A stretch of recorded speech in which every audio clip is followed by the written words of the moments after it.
This fall, Bill Cosby returns to television with something new, own unique style. You gonna be in there long?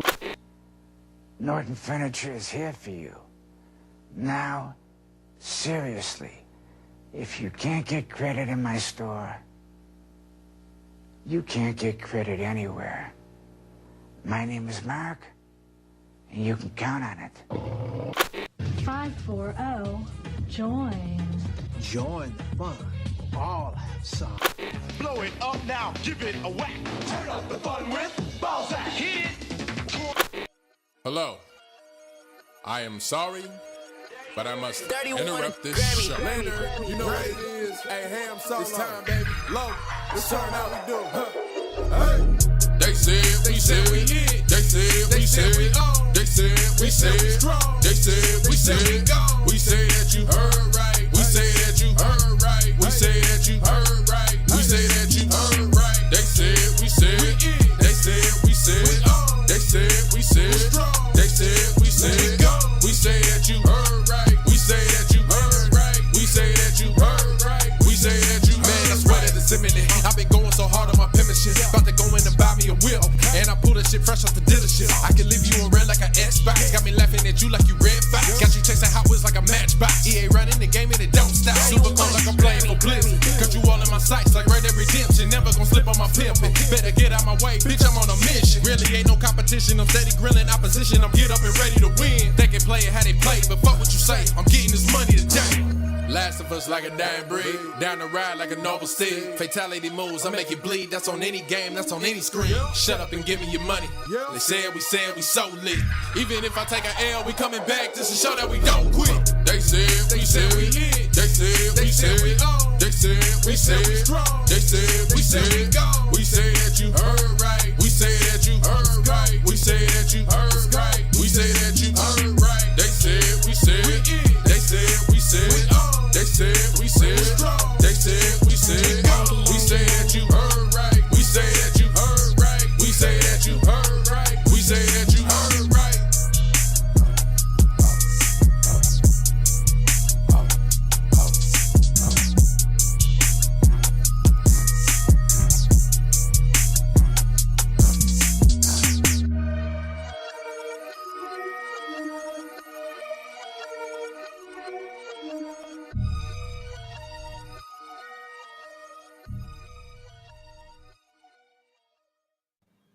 Greetings and salutations, ladies and gentlemen. Welcome to another installment of the Lowdown on TSWS Gaming. I'm Low7, and joining me as always is Mr. Matt Likes Games. Matt, how you doing? Hello. What you been playing? I'm doing excellent, buddy. And I've been playing too many things. Skate. I've been playing Chronos. I've been playing Metal Eden. I will be playing 2K. I also been playing Helldivers. I'll be playing Borderlands 4. I'll be playing Dying Light the Beast. Too many things. Too many things. No. Go ahead. List them all off. There's no such thing as too many games. Go ahead. Well, that's in my current rotation is literally Helldivers, Chronos, Metal Eden. There's another game I was playing. Oh yeah, I'm also replaying Dragon Age Veilguard. So Dragon Age Veilguard, Metal Eden, Chrono, okay, you can stop now. Game. You can stop now. Sensational game. No. What's so interesting about Veilguard is I'm playing it because I beat it before, loved it, and then I went back and played the old Dragon Ages, except Inquisition. I couldn't finish Inquisition. I didn't like Inquisition. So I'm playing it now with the perspective of like someone who's at least played Dragon Age 1 and 2. And guess what? Look. What? That shit still fucking is awesome. That shit is great. That shit is great. Bullshit. It is great. Okay, so because what I saw, I remember when the game launched. Like, obviously, there was the whole discussion outside of gaming around that game, which is like whatever. If you want to talk about that, fair enough. It's Wait. It wasn't outside. It was in the pull it above. No. Look. But I'm What? saying they took it. It stopped being about the game, and it started being about, hey, let's talk politics. Let's talk about politics instead of talking about the game. Let's talk Uh-huh. about politics, and that's what it became with that game, as it does with many games nowadays, unfortunately. But as someone back then who was watching all that happen, the actual valid criticism that I saw from people was it doesn't feel like a Dragon Age game. It feels very light.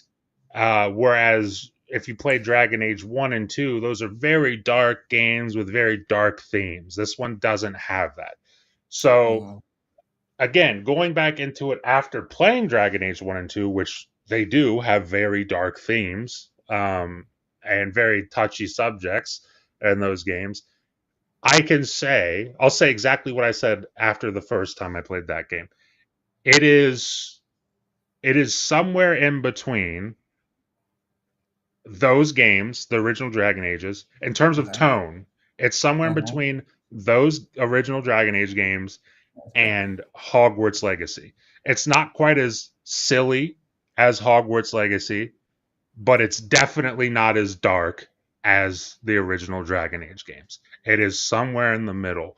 And if your criticism is, yo, I don't want to play Veilguard because it just doesn't feel like a Dragon Age game to me, then fair enough. I got no problem with that. No, Because I no. could You I know what could my see criticism is, Matt? what If you can date a game, if you can date a game, especially an RPG, if you can date the writing,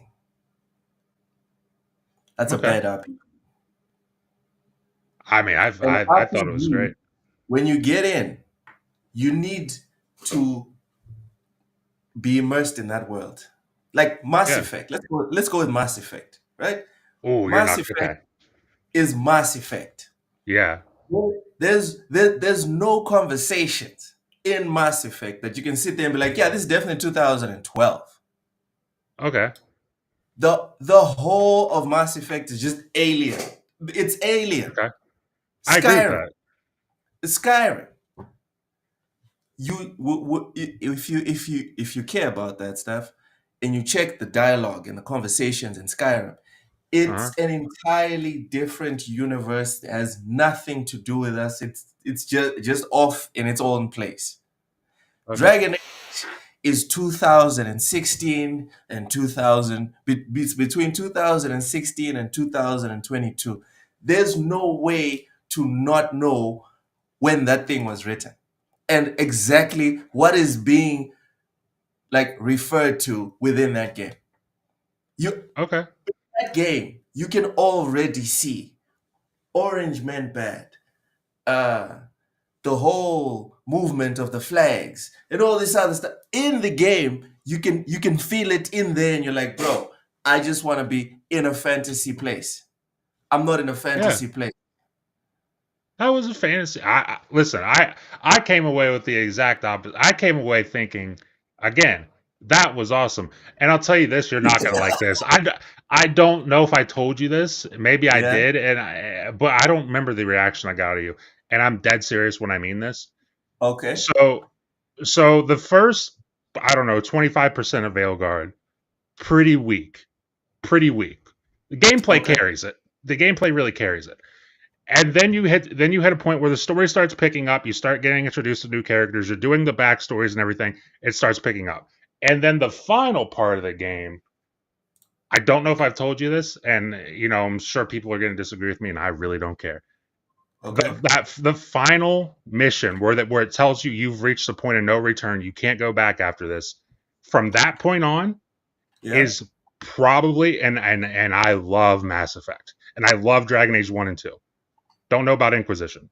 This is That is going to be is such a that is legendary bad that take. is that The is way you wait, have to hold on, preface hold on, all of hold this. on, hold on, Lo. That is probably the best thing that BioWare has ever done. Period. That is how I feel about that. I'm just saying. I'm just saying. So like I Wait, get wait, it. Like wait. wait, It's the let's wait. best it's the best. Yes. Wait, I think that are you saying it's the best campaign? It's the best end to a campaign? What are you no, saying? so that there's a point in the game where it tells you this is the point of no return. You can't go Yes, back after yes, this. yes, yes. Like the From that suicide point mission in on, Mass yes, Effect 2. exactly. In Mass Effect 2. It Okay. it is essentially that, but just in Dragon Age. And Okay. from that point until the end of the game, Uh-huh. that's better than the suicide mission in Mass Effect 2. That's better than to me personally, that's better than the ending to Mass Effect 3. I'm just telling you. Oh my God. Listen. I'm just You got I'm you just got telling you how I jokes feel, today. Luke. No, You I'm have not. jokes today. I'm not even joking with you. Amazing. I think I've told Ham this when I beat Why? that game. Why? Because just like because first of all, I prefer fantasy over sci-fi. And it's not like I hate sci-fi. Okay. I still like sci-fi. But like if you give me the option fantasy, sci-fi, I'm gonna pick fantasy. So Okay. we're already in that I'm more world. like cozy. I would pick sci-fi. Yes. I think there's too Well, much fantasy. I'm tired of like that's no fair. offense to Sword There's and a lot of Shield. fantasy. There's a lot of Sword and Shield, bro. That's fair. There's a lot of Yeah. fantasy. I agree with that. Yeah. But so we're already in that world. I already have that preference. It is Yes. literally the suicide mission from Mass Effect. Mm-hmm. Literally. Copy paste. Like you could essentially copy paste it, put in different characters, and you're in a fantasy setting. That like I love the suicide mission in Mass Effect. I absolutely love that shit in Veilguard. But what about dude? It's not just the mission, Yeah, it's the right? characters. But I I like was the one thing I found amazing. I saw a video on Twitter. It was a fight scene between Blade and some character in a Marvel movie. Zombies. No, Oh, Marvel Zombies. zombies. Okay, yeah, okay. People actually, no one watched that, right? All these Disney stuff, no one has been watching this spin-off thing. Mhm. The fight was legendary. I loved it. Mhm. It's like 30 seconds, 45 seconds, very quick, beautifully choreographed, awesome animation. Just like, dude, I was hard. And you know I'm a Blade fan, right? Yes. But Who you know isn't? what I'm not going to do? I'm not going to now go and watch Marvel Zombies, right? Okay. Well, What yeah, does that speak to? What does that speak to? That speaks to the action is important, yeah, movies, video games, etc. But yeah. the motivating factors, being the characters, whether it's the villain, whether it's your companions, they all play a big part in Absolutely. the weight of the thing that is being done. Yes. I can't. You almost make me the way you say this. You almost make me want to go and play the Veilguard I know. because Here's the thing. I Look. can't see a scenario where I play the Veilguard Yeah, and I like anyone. that's fair. I Like, can't see look, this scenario. I don't think you will. Look, Oh, you don't think I'll like even if I play it and finish it? no, I don't think because that's not your like you've already talked about it. You don't want a game where you can go, hey, this game was made in this period of time. I get And that. it literally references this specific political alignment and I totally and the recognize that. writers of said game are telling me that if I don't align with this, I am the I draconian people on the other side. listen, Loke. And if you don't want to Because play I'm it for not even that a person. if you don't want to play it for that reason, I fully respect that.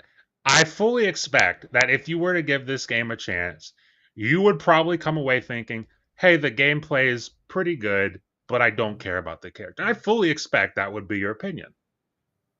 And And for most of the reason why I play games, and you can call me a Sony it's pony, for whatever, story. I get it. I it's get for it. the story. I get it. I do. Don't get me wrong. I do love playing video games, but the story, if the story is bad, there's a good chance I won't continue playing the game. Like the gameplay needs to be like fucking Vampire Survivors levels of crazy good. I totally get that. And like I said, I don't think like as much as I hype up Veilguard, as much as I enjoyed it, you said it. I think you said it last week or something. when I say I love a game, that doesn't automatically mean that you will then also love the game. Yes. And that's totally I just, for me, I there was some, like I said, the first 25% of that game, the writing was just corny as shit. It was hard to Okay. care about anything. And Uh-huh. then once I started meeting different characters and actually started going into their stories and whatnot, some of it was written a little on the nose for sure. But there were other characters where it was like, okay, great story, great character. I give a shit about that character. And then once you had all those characters come together and then you got to that final mission where like you're making decisions, and if you make the wrong one, that character's dead or that character's dead, or you can make the right decisions and save all of them. Is there a It way to kill means, everyone? Is there yeah, a way to kill everyone? you can absolutely kill everyone though. That doesn't sound terrible. That does You not can. sound terrible. Can I I mean, if kill you, them right at the beginning? I don't know. I mean, it's one of those missions where it's like just like in the Mass Effect 2 mission where you got to choose between these two characters to do this thing and these two characters to do that thing. It's that, so it's not all together at once. Damn It's it. yeah. And But if you want the to, characters can only die on the final mission. I can't kill them during the game. that's a good question. I avoided killing the characters during the game, but maybe there's a way to kill the characters during the game. There might Okay. be. All right. I don't know. Welcome in. Fuzzy Tomato says, yeah, I strongly prefer a lighter tone to my fantasy. Fair enough. PS5. There's someone here named PS5 Blows. Okay, welcome. He's Have a seat. friend. He's a friend of the Matt Likes Games channel, and we salute him because he's good. He's a good man. I am sure, He's a good, Matt. he's I a am great sure man. that you're a fan of someone that calls himself PS5 Blows. I'm a big fan Yeah. because he supports the channel, and he's here supporting this channel. And I say hats off to you, PS5 Blows. You couldn't have a truer, better name, and you couldn't be a part of a better community. So, hats off to you. Right. Richie, welcome in. Have a seat. Dead General Tullius is based in. Okay, you want to say Daddy Tullius? Someone loves General Tullius. Okay, fair enough. Y'all make sure to smash the like button. Yes, Andromeda's main problem was definitely the story, but Ooh. the gameplay in Andromeda was so good, I so agree. good I that agree. even I was like, I don't care about the story. I'm just going to take off all these check mark points. I'm going to kill the enemies. I'm going to level up my weapons, level up my powers. I don't care. I don't care. I didn't care. So That the problem I ran into, and this is again interesting, because I played all the Mass Effect games 1 through 3. as Obviously you loved them. do, Yeah, right? As you obviously do. love them because they're masterpieces, so you love them. But like, I was like, you know what? I got the Mass Effect itch. I almost just said, let's play through Mass Effect 1 through 3 again. But then I saw Andromeda in my library, and I was like, you know what? I've Fuck never it. played it. Let's just try it. How bad can it be? How bad And can it really be? and buddy, I booted it up, and I agree the gameplay is fun, but it wasn't enough, dude. I played maybe an hour and a half, and I was like, What? I said no. This is just Really? this feels devoid of like human. Like So it feels like a human didn't make this. it feels Is like what it feels AI like. learned how to Yes, make games, and it someone's like, feels make and Mass Effect 4. that's what it felt like. And I like interactions, like they introduced you to some characters. I'm like, dude, these characters stink. Oof. These are bad characters. And the gameplay, great, but dude, I just couldn't do it. I couldn't. It was disappointing. Fair enough, man. Fair enough. I don't judge anyone that didn't finish Andromeda. I don't judge anyone at all. But myself, I was very happy because the gameplay in Andromeda was everything that I wished for and lusted over in Mass Effect 2 and 3. Mass Effect Yeah. 1, if I'm being honest, I was just grateful for a competent sci-fi in space that was an RPG. For me, Mass Effect 1, when it came out, was perfect. 2 and 3 were improvements and iterations, but I did feel the frustration of the gameplay of like, I wish there was more to do with the gameplay, because I think the dialogue system till today is peak, but the gameplay it got a bit boring. Got a bit boring. And Andromeda definitely switched things up. It's unfortunate they focused too much on Andromeda on the gameplay, and they didn't do the story. Yeah. Yeah, that's where they That's too bad. that was a mistake. That was a very big mistake. I was. Yeah, same, Richie. I also didn't date anyone in Andromeda, dude. In Andromeda, honestly, I just wanted to get through the cutscenes. I just wanted to be like, I just want to be done with this. I just want to be done with this so we can get back to the gameplay. Let's get out of here so we get back to the game. It felt like I was talking to dolls when I was playing Andromeda, and I didn't like that.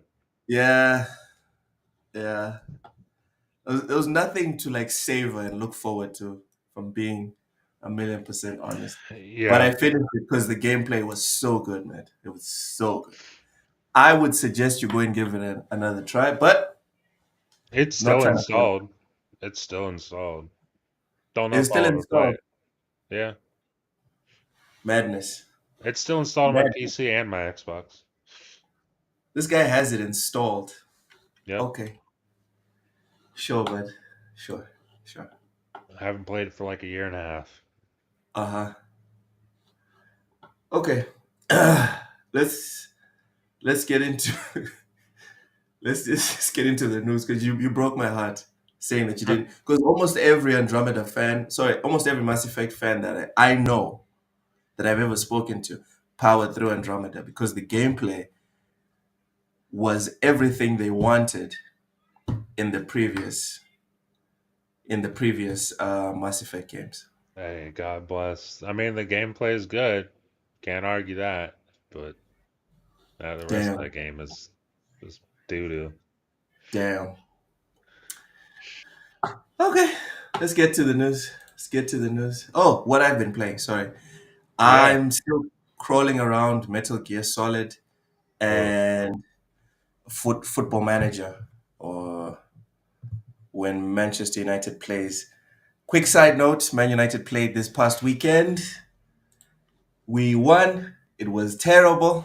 We did not play well, but you know what? A win is a win is a win. And we're on top of yeah. Man City, so my week started off well. There's that. There's that. You know whose week didn't start off well? sorry. Who's This that? coming from VGC. Take-Two talks to save Xbox's Perfect Dark reboot reportedly collapsed. So, this is Hmm. according to the Michael Jordan of video game reporting, in my personal opinion, Mr. Jason Schreier himself. He reports that the collapse of talks between Microsoft, Take-Two, and Crystal Dynamics owner Embracer resulted in an unspecified number of layoffs at Crystal Dynamics last month. Excuse me. Crystal Dynamics was co-developing Perfect Dark alongside California-based The Initiative before the game was canceled in July, and its developer closed as part of a sweeping layoff across Microsoft.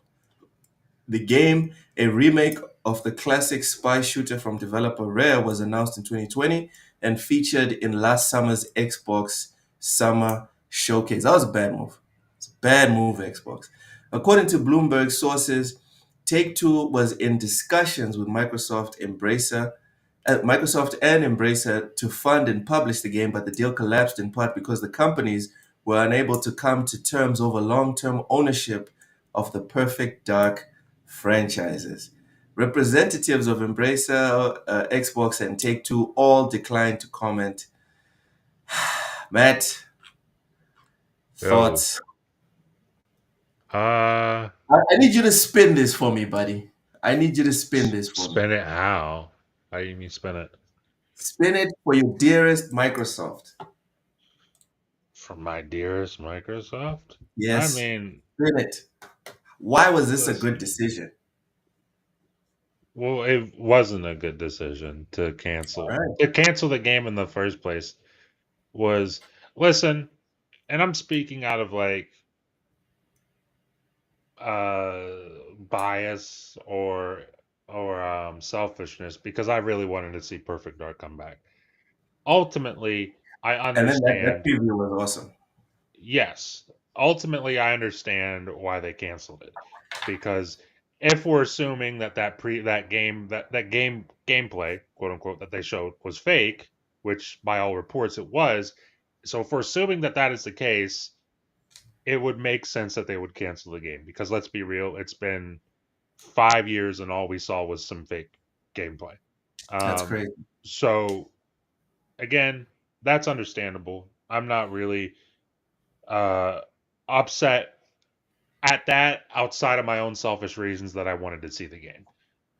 This particular thing, I thought it was funny that like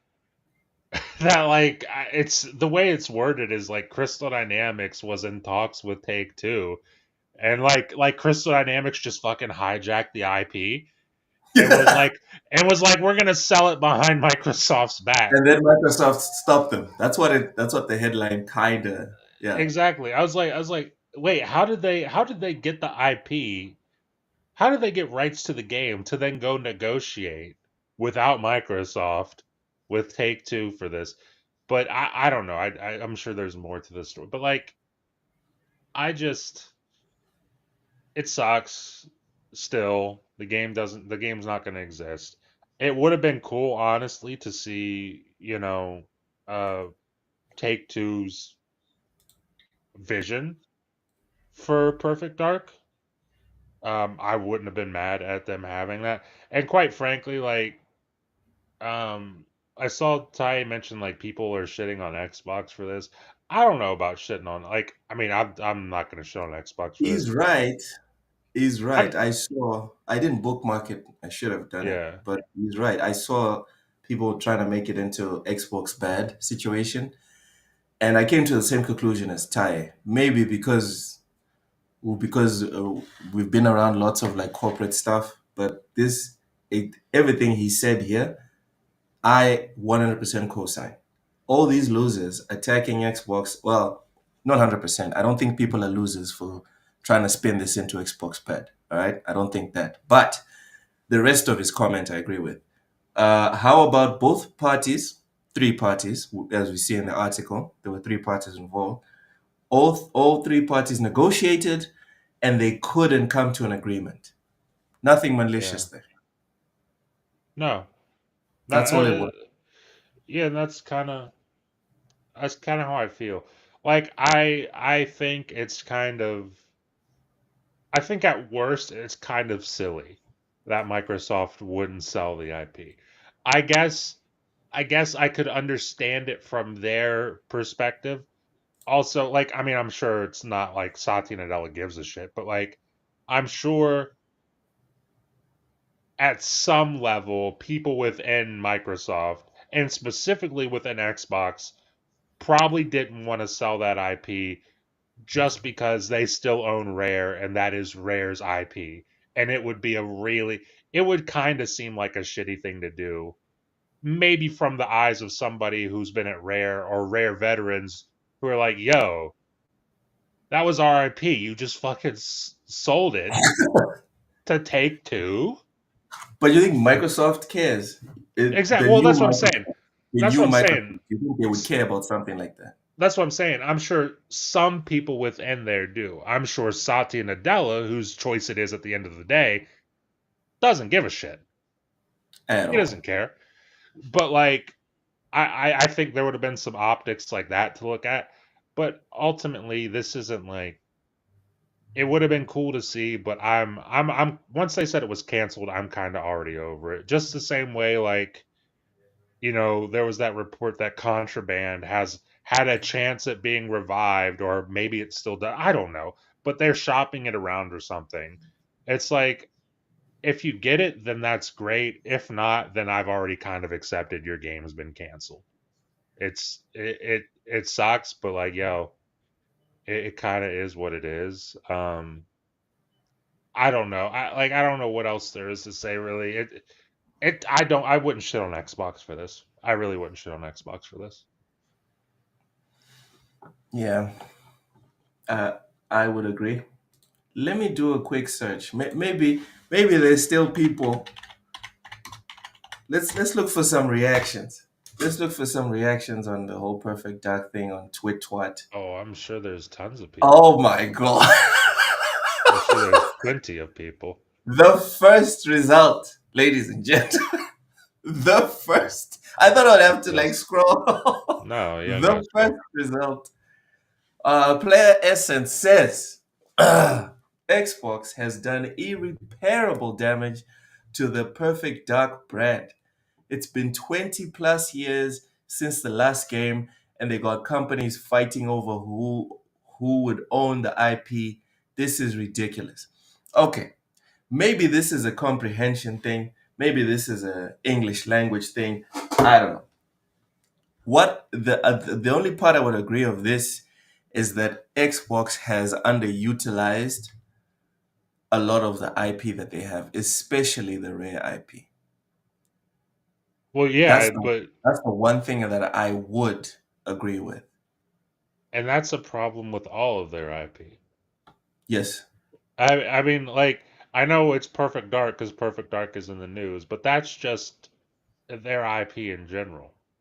Like for as big as Halo was in its prime, for as big as Gears of War was in its prime, for as big as Forza Horizon is, for like all these things, you would think, like, I mean, I guess Forza Horizon is already a spinoff, but like the fact that Halo Infinite came out in 2021 and we know that's a dead game. We know it. Like they've already come out and said it. Like, yo, the 10-year plan is not a thing. It's Yeah. not happening. So, and I guess we're supposed to hear about the remake or whatever they're working on next month, but still it's like, dude, to go almost 5 full years with like in between main Halo games with nothing in between. And yeah, I get that it takes time to make a big Halo game, but like, dude, you have so many studios. The fact that you're not licensing this out to people or getting other studios to work on things within this universe, Halo, Gears, I mean, you just mentioned the ridiculous amount of IPs that Rare brings to the table. It's a Like joke. it It's a joke. I don't know how it, especially now with all their studios, I just don't know how we're consistently in this. Like if I was Microsoft right now, I would be looking at building a smaller Perfect Dark game. Apparently they had very big lofty goals with this Perfect Dark game. You know, they set up the studios like the first quadruple A studio, whatever bullshit they said. I would be setting up I'd be setting up a Perfect Dark game, smaller in scale, just to kind of put the name out there in a positive light. Yeah. Give like do something. Matt, I'm telling you, not everything needs to be the game to end all games. Exactly. Dude, tie in the chat. Xbox should hit up IO Interactive to make Perfect Dark and fund them. Done. Please. Done. Please. How and how has this not happened? Like they make Hitman. They're making James Bond. I don't know, man. I It feels like the people running these gaming companies, not just Xbox, the people running these gaming companies, it feels like they don't. You know what? Let me not even say it feels like. I think it's a fair assumption to make to say that they don't consume the media that they're in. dude, They're there's no way Satya Nadella plays games. No way. No Forget shot. Satya. Forget Satya. I'm talking about the people that come up with suggestions to Phil. Because Oh, Phil sure. is not the eye of Sauron. He does not see all and know all.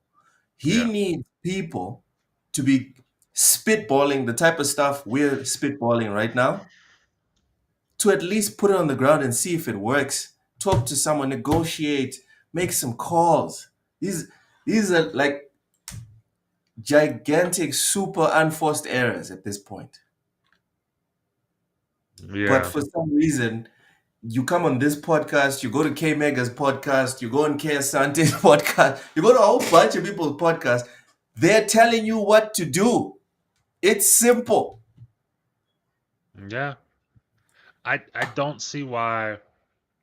Like, it's nuts to me, and I liked Hellblade 2. I liked Hellblade 1, but it's nuts to me that a game like that can exist. Of a very small, very short game can exist for Hellblade, and no shade on the IP or whatever. I like Hellblade, but like you can't do the same thing for Perfect Dark.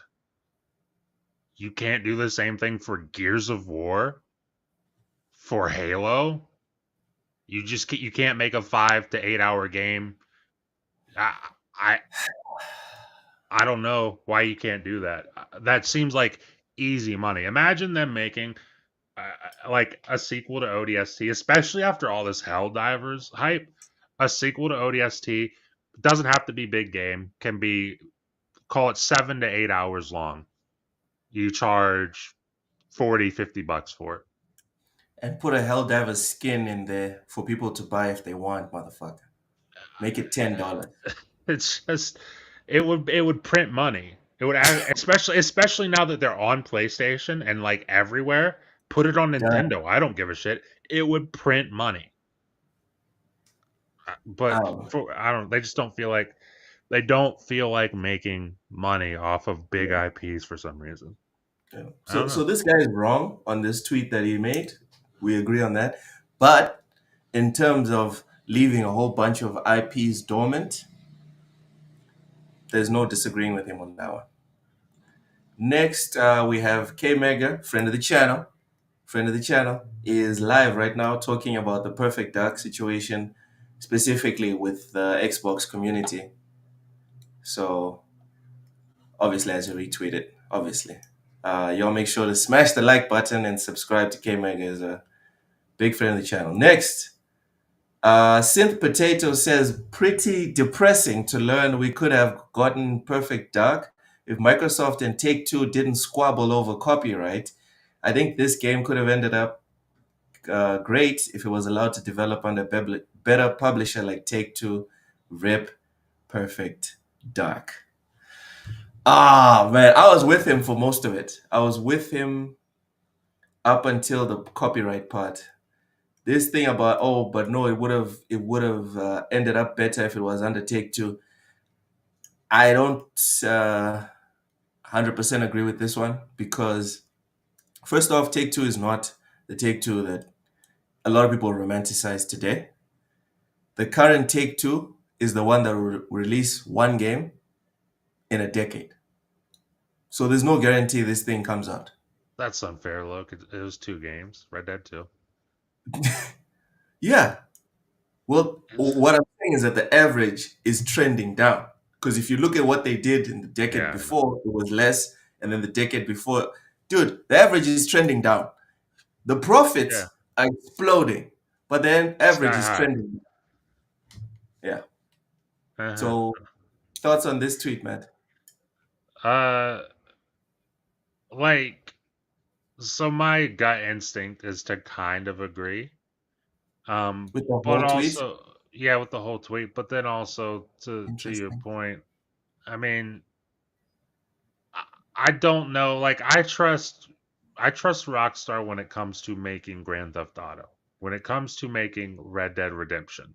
Um, if you're asking me, do I trust them to resurrect Perfect Dark? I mean, I'm sure they could make a decent game, but like, do I just implicitly trust them with it? No. Not really. I trusted, put it this way, I trusted Microsoft more than I probably would have trusted Take-Two, and we saw how that ended up. Yeah. So yeah, I don't know. It's like I said, it sucks. But like, this is a situation where the game's canceled. People were excited for it, and we're probably never gonna see it. So Probably not. Perfect Dark would be way more complicated to make than Hellblade. Can we talk absolutely about not. Call of Duty? Will use less storage. Call of Duty will use less storage. Really? Is that true? Did Okay, you we'll see.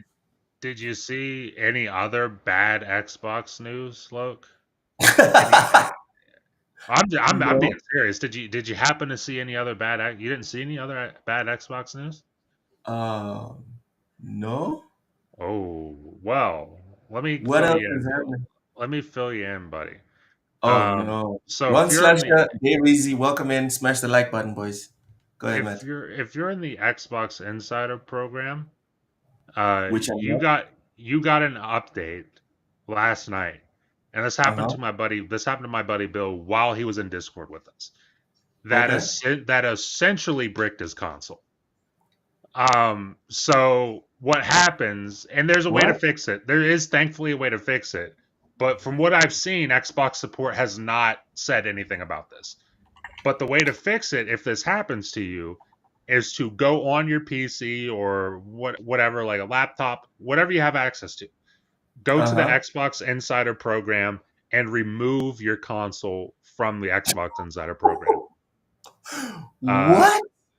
because it's saying like you need this update to use your console, but there's like a problem. You can't download the update. So Damn. you just couldn't use your console. You could use it in the sense like you could play game offline, but you couldn't go online. You just couldn't do it. So Damn. Uh, is this the one? Is this the one? yeah, yeah, that was what it was saying for Bill last night. And look at all those error Oof. codes, dude. It's like 3 error codes right there. But Oof. yeah, Bill had to actually go in on his computer and remove himself from the Insider program, power cycle his console, restart it, which also, by the way, wiped all of his accounts off of his console. So he had to sign back in on his console. As you He do. also he also had to sign back into his buddy, to our buddy Mike's account because he game shares with Mike. So like, plus he also lost a modded account for Forza Horizon 4 where he had a bunch of like unlocked stuff and tons of money and stuff like that. He lost the modded account for Forza Horizon 4. So, yeah, that's a thing that has been happening. And as far as I know, as of like 2 hours ago when I checked, the Xbox support has not said anything about this. This is nuts. So, yeah, it's not good. It's a bad Imagine look. imagine being first. Imagine being first to find to getting shafted. Yeah. Essentially, Very, that's what it's about. The insider program is for the people that are going to be first on Xbox stuff. dude, You're the I first one to get screwed. thankfully I caught this because my Series X is not in the Insider program.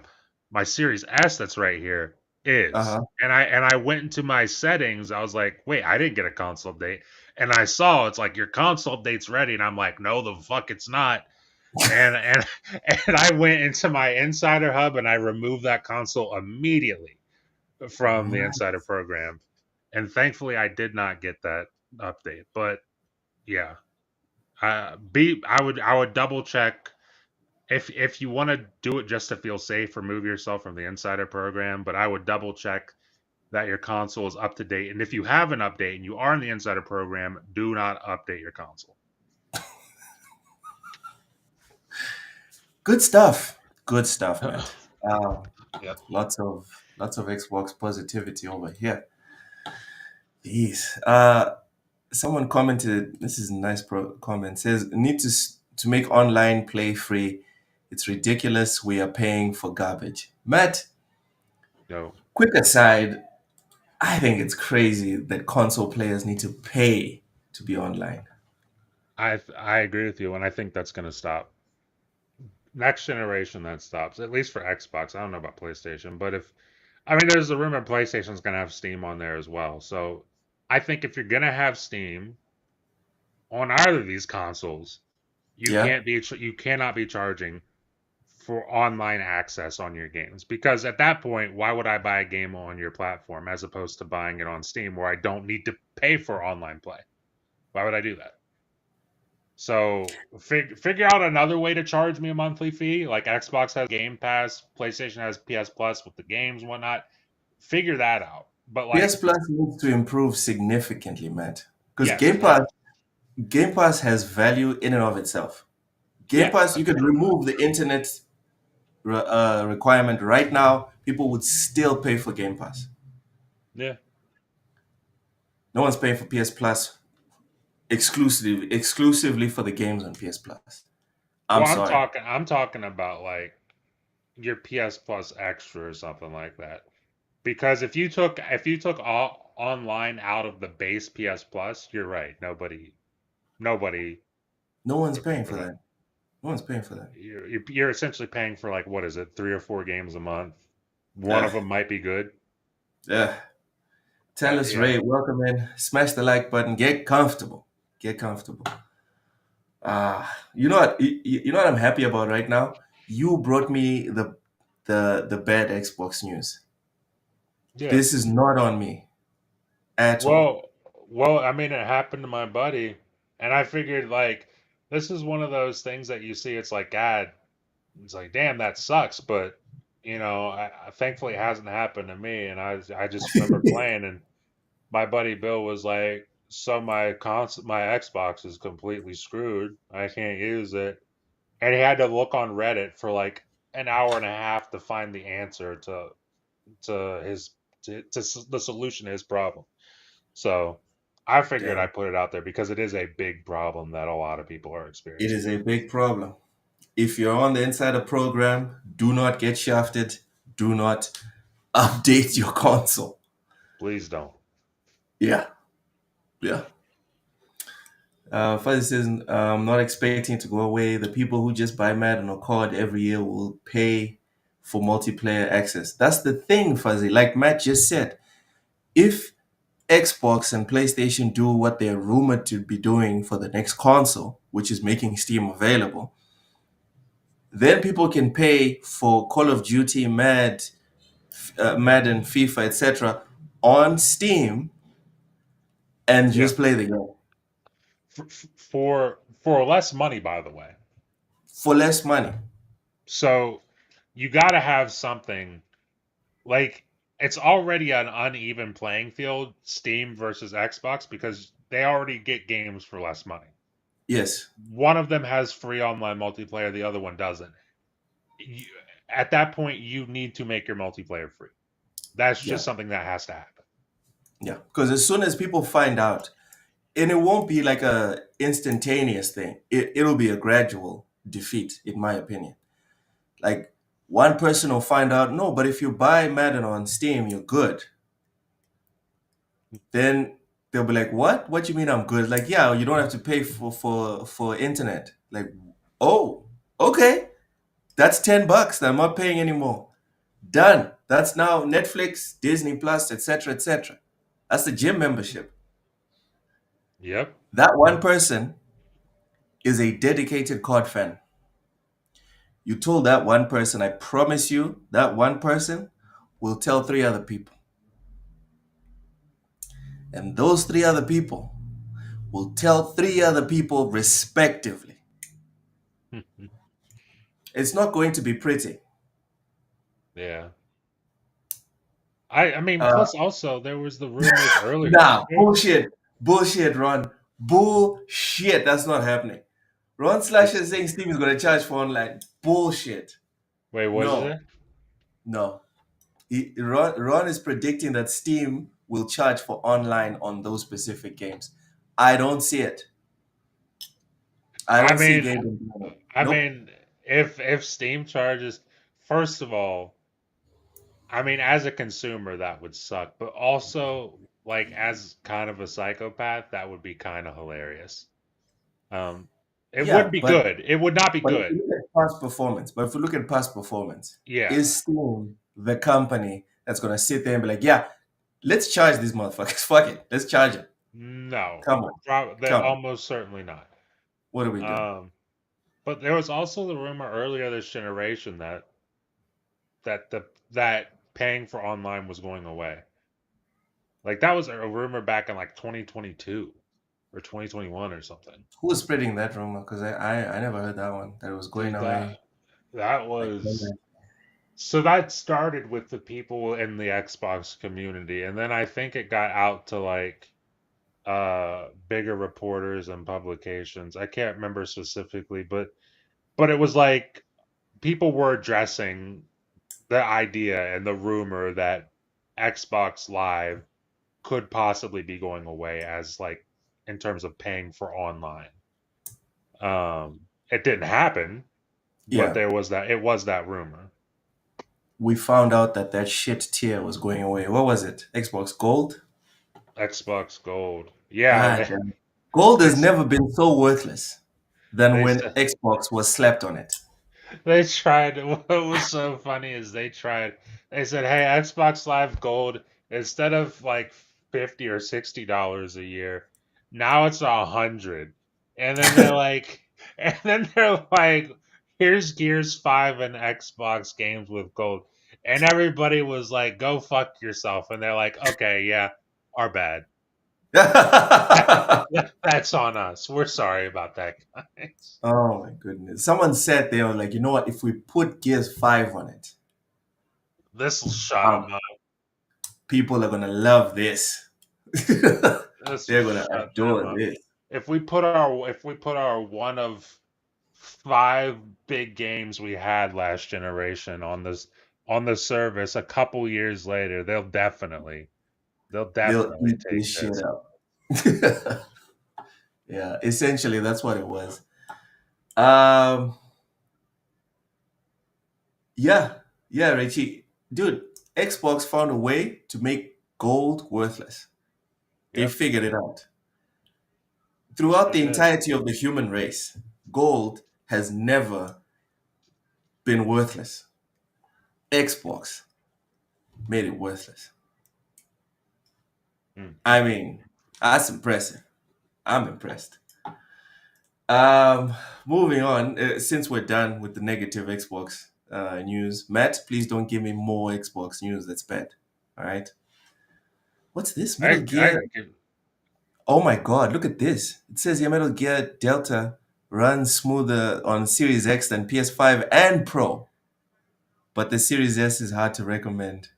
Analysis fine. Oh Whoa, my that's goodness. crazy. It's almost like the Series X is a better console. Oh my Um, I'm, I'm, goodness. I'm very Wow. happy I didn't see that before the show started. We're not clicking on it. We're not reading through it. Why We're going to. not? We just had some bad Xbox news. Why wouldn't you click on that? Here's Game Pass. Let's talk about Game Pass games that are coming. That's good news to Xbox. Yeah, but there's also some good news over there in that section right there. I don't know, man. Chat, do you guys want to hear? Do you guys want to hear this about Metal Gear?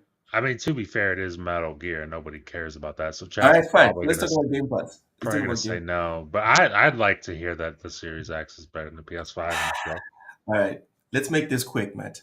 I'll Yep. read the article. You can make your take, and then we. Let's see. Ah, Digital Foundry. Oh my goodness. Let's It's Digital go. Foundry. Yeah. Oh God, it's a really reputable site that doesn't lie about numbers because they're factual numbers. Oh God, not them. Not them. Fuck off, Matt. Right? Digital. Disgusted by them telling you the truth. Digital, Digital Foundry's Thomas Morgan put the Series X and Series S, PS5, and PS5 Pro versions of the game through their paces and found that in the game's performance mode, the Series X generally puts in a smoother performance. The Series X, PS5, and PS5 Pro versions have options for a quality mode running at 30 frames per second and a performance mode which aims for 60 frames per second. Sure. According to Morgan, None of these versions manage to consistently hit 60 frames per second in performance mode for the entirety of the game, but when the frame rate does dip, it generally tends to be less severe on the Series X. Morgan points out that the dynamic resolution in performance mode on Series X hits a high point of 1152p, while on PS5, the highest it can hit is 1080p.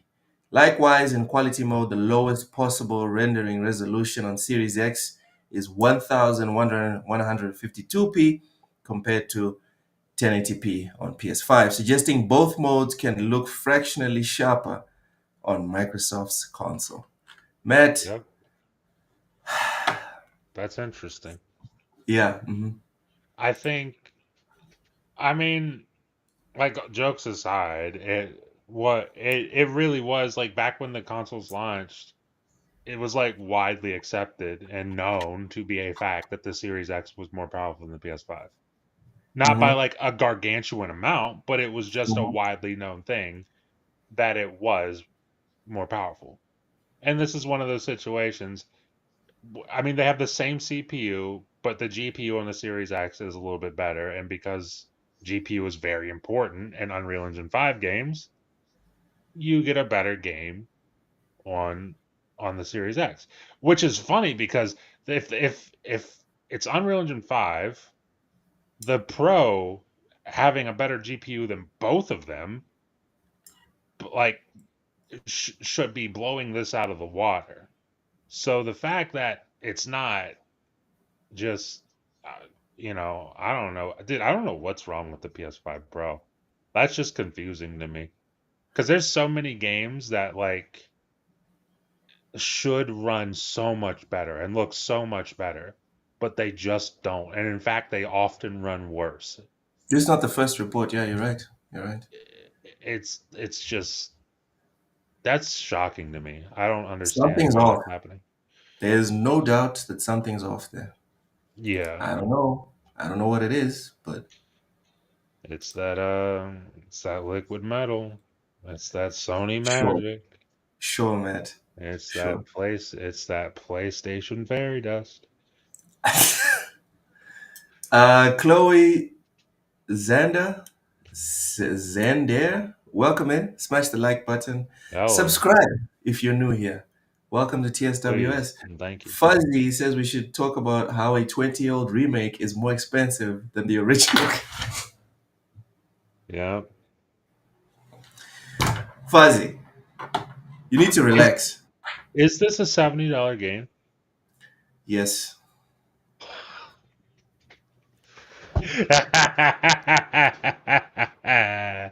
Is You it wanna laugh really? Is Yeah. it? Hold on. No, you're joking with me. Hold on. No, I'm serious. It's $70. Unless I read this wrong, but it's $70. Yeah.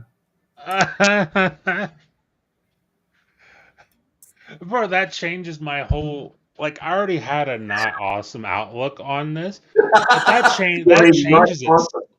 I love That it. changes it so much because, dude, I thought, because Uh-huh. I was thinking what they did with Oblivion, where Oblivion was like $50. That's what Yeah. I was thinking, because it's like the same thing. It's like a 20-year-old game. It's like remastered, but remade, we'll call it, in Unreal Engine. I just assumed that this was like $50. That's Dude, Metal Gear, no offense to Oblivion, Metal Gear is Yeah. one of the touchstones. And it doesn't matter which Close. one. It doesn't Close. matter which ones. Close. It is literally the whole thing.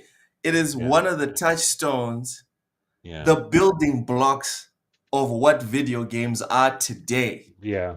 The entirety of it, starting from Metal Gear Solid to 2, 3, 4, even 5, apparently is now being held as a masterpiece and people are gushing over it. And Kojima didn't even finish 5. You think a Whoa. remake of a Metal Gear Solid game? Whoa. I can't even finish. I can't. Look, I I can't want. do this. I don't I have the just. capacity.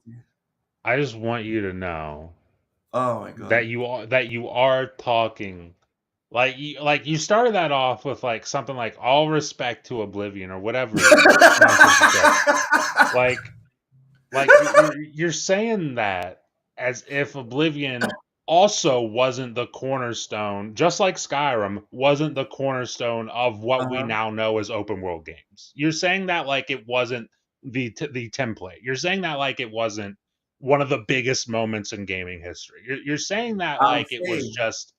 You're saying that like, oh, Metal Gear Solid 3 was obviously way better. Eh, Yes, it eh, was. Yes, it eh, was. eh. Yes, it was. Listen, when I went to school in 2005, no, 2006 when Oblivion launched, I had a lot of people, many people talking about Oblivion. A lot of my friends, Okay. hey Matt, you got to play Oblivion. You just got the 360, right? You should get Oblivion. Come over to my house and check out Oblivion. Not one of them, not one ever said, hey Matt, you know what game you need to play? Is Metal Gear Solid 3. Matt, Not one. I didn't know. I didn't know Oblivion existed Well, until I look, came online. you live in the upside down. I mean, you live What? in like you're in like the backwoods of Texas. I mean, Everyone knows. you see a guy dressed in camo walking around hiding in boxes. You're like, that's my childhood, right? So Uh-huh. you really connect with it. And that's fair. That's totally fair. But I'm just letting you know, most of the people in my school were like, "Yo, Oblivion is one of the greatest games I've ever played." You know, I'm So not about to fight you about something that has just it's completely subjective. completely right. Subjective. It's completely Thank subjective. you. I'm not gonna fight you over this. Thank you. Let's just leave it. Otherwise, we're gonna be here the whole Thank show you. just talking about Metal Gear versus Oblivion. We're not about to do that. But yes, Metal Gear Can we 75. agree that both games are massive pillars of gaming? I think Yes, yeah, okay. There we go. yes, We can agree on yes. that. We're all No buddies. problem there. We're all No buddies. problem there. Yeah. It's just Fantastic. different. It's different strokes, I guess. Different strokes. All right. Very different strokes. So that's Metal. That's Metal Gear running bit on the Series X. Hell Matt yeah. has had his say on that one. Now let's get back to some Xbox more great Xbox news. Xbox Game Pass titles for September include Hollow Knight, Silksong, and Roadcraft. Hmm. So Microsoft has confirmed the Wait, is Roadcraft? Wait, wait a minute. You okay? Hold the phone. Is Roadcraft the game where you like fix roads? Is like the simulator? I have no idea. I've never heard of this game. Oh fuck! You gonna put your hard hat on and get to work Oh my constructing? god! Oh, Ray Chi says it's from the creator of Mud Runner. Game Pass. I'm telling you, man. Game Pass is the worst thing that has ever happened to every gamer in the world. Oh, look at I'm that. He's fucking got his hard telling hat on. Hell you. yeah. Yeah. Oh fuck! That definitely looks This like Mud Runner. this guy looks like a defender. Oh no! I wanted to play other games. Jesus. There's that. Well, look, you got no shortage of games to play in the month of September. So that's the good news, bud. You just add this one to the list, buddy. Put it right on that list. Guys, I'm trying to be an entrepreneur. I'm trying to have a life outside of game. Sure. It's a fucking defender. It's a Oh my god! It's a defender. Oh. What was that? What was that meme of the African guy who was like, "Oh my god!" That's exactly what you just did. Oh, fuck off! Fuck right That's off, man. That's exactly. Fuck right It's like, off. oh my god. Dude, that's how he's driving a defender right now in Look an can't off-road contain game. himself. God damn it! Let's pull it I wanted together, to do Loke. other things with my life this month. I mean, what would you have done if it was a different truck? What would you have done if it was just a truck that looked like a Defender, but it wasn't? I'd still be like, I'm still very interested in this game because it looks like my type of jam. It Sure. does. It does That's look like my good. type of jam. And Defender is my like I have two dream cars, right? I have the Camaro, 69 Camaro. That's my favorite One of the sedan. greatest cars ever made. Yeah. Yes. For me, that's my favorite sedan. The day I turn into a millionaire, I'm buying that motherfucker. I don't give a fuck. I Mhm. don't know. I don't care that in Mozambique, there's no place to source parts or no mechanics that even know how to fix the damn thing. I'm buying a 1969 Camaro. I don't care. Tons of And people my in Texas know how to fix that. and my dream 4x4 is the Land Rover Defender, specifically the 1992 Defender. Okay. The What the year does this engine. look like to you? Because I don't know. This looks like the actual 1992 Defender, the 300 TDI. Okay. Ah, Okay. it's so good. Ron Slasher says we don't have the capacity. That was, I don't have the capacity, bro. that was Luke. That was Luke 2 minutes ago. Oh my god. All right, He couldn't all right. We need to believe get it. back to the Game Pass thing. Fuck Game Pass. No, no, no, no. We're trying to play. We're trying to organize our lives as adults, right? Yes. I'm trying to have a career. It's Beautiful. so hard to be an entrepreneur. You have to make so much time and so many sacrifices. These motherfuckers are like, here is Roadcraft on Game Pass. Motherfuckers. Yeah, Richie, we'll play co-op, but it has to be during my times. I'm sorry. I can't do it during American times because literally I need to be asleep. I do need to be asleep. Jax82 welcome in says not in Game Pass, but Hell is Us, September 4th, the same day as Hollow Knight Silks. It's a rough day. It's a rough day. Fuzzy wants to know why a defender is relevant. Fuzzy, why would you provoke me like this? Why would you? Now you done ruined the whole podcast for Matt. No. Tell us why this Defender is relevant. Hold on.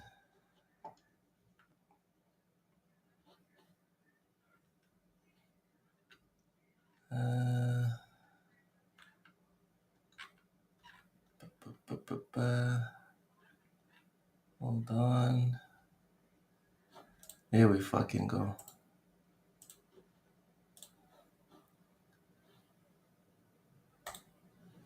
All right. Why the Defender is relevant. It is the greatest 4x4 ever built. Thank you for coming to my TED Talk, y'all. Have a good one. Damn. Now, keep it short. Dude, it's a diesel engine, super resistant. The engine almost never overheats. And even when it does overheat from extreme temperatures, all you need to do is just fucking chillax, have a beer, let that motherfucker cool down, and it'll still turn on. It'll still go. Wherever the fuck you are, the Sahara Desert, under a river, this motherfucker will turn on. It's not a problem. Suspension, top of the line. The four-wheel drive is excellent because of the axle. I'm not like super technical about it, but the suspension system underneath is almost like the templates that a whole bunch, or if not all 4x4s followed after this motherfucker was built. It was in the war. they threw this thing out of planes in pieces. People would just throw it together in like 20 minutes, and you had a functional vehicle that would not stop no matter what happened. This interior is like super, super basic. You can dirty it with mud, with oil, with manure, with cow feed, with whatever you want in that interior. Texas Sand. barbecue, maybe. Texas barbecue. And maybe. I'm telling you, all you need to do is get a hose, and you can hose the motherfucking interior of this car. You know those memes? You know those memes where people, like the American, I saw an American meme. I was watching an NBA game during the finals. Matt, I'm sure you saw the meme as well. You know those, it wasn't a meme, it was an advert. The car was in the car wash, the automatic car wash, and the owner forgot to close the windows. Yeah. And then the car was ruined because the water went. You can do this with this car and nothing's ruined. It's fine. There you go. I mean, hey, you know, The chassis is not none of this plastic that you find out here. It's aluminium. So you can smash this motherfucker up in an accident. You won't get hurt because it's a monster, right? You can smash it up, and then you can send it to the fucking panel beaters. They'll just heat it up and beat the damn thing, and it'll go back into the correct position. You don't have to buy a whole bunch of parts. Well, it depends the grade of the accident, but if it's a basic ass accident, you're good to go. This car is off-road perfection. That's what it is. is it? But the big question is it made out of vibranium? No, not yet. That's too bad. Not yet. I was almost sold on it, but yeah. Okay. Almost this close, man. This I was close. very close. You almost had me, but If it was vibranium, it would have been easy. Easy. the only problem with this one is it doesn't have many amenities on the interior, as you just saw there. It's there's no automatics. You have to know how to drive stick. So you don't just put it in D and go. You have to actually know how to drive. Everything's manual. The fucking Windows is the wind down motherfucker. Although I found a website in South Africa. There's these guys that are customizing Defenders. You can now they'll install all this stuff, like air conditioning, fucking electric windows, seats, all this, the new stuff that you want in new cars. Oh, sorry, that the new cars have, they install in your old ass Defender. But even without all of that, this is still the best off-road car. Fuzzy says my old baseball coach had a Defender. It had bulletproof glass. I'm telling you, man, Defender enjoyers are different. They're just different. Yeah, that's different. Yeah. If my baseball coach pulled up in a car that had bulletproof glass, that would definitely be different. Dude, the army uses these cars. These are the cars that the army uses. Sure, yeah. Like, you know, if you're on a vehicle that you can go anywhere and not worry about anything you're gonna get back home, buy a fucking Defender. Don't be getting these random ass 4x4s. Or get a Land Rover. Get a Range Rover, Discovery, whatever. Get a Land Rover. Anyways, Dashboard is adding Defender DLC. Okay. There you go. I think we have lost enough watchers to my little my little Defender ad right there. Let's get back to the video games. But before we do, Matt, any final thoughts on the Defender? I didn't have initial thoughts on the Defender, let alone final thoughts.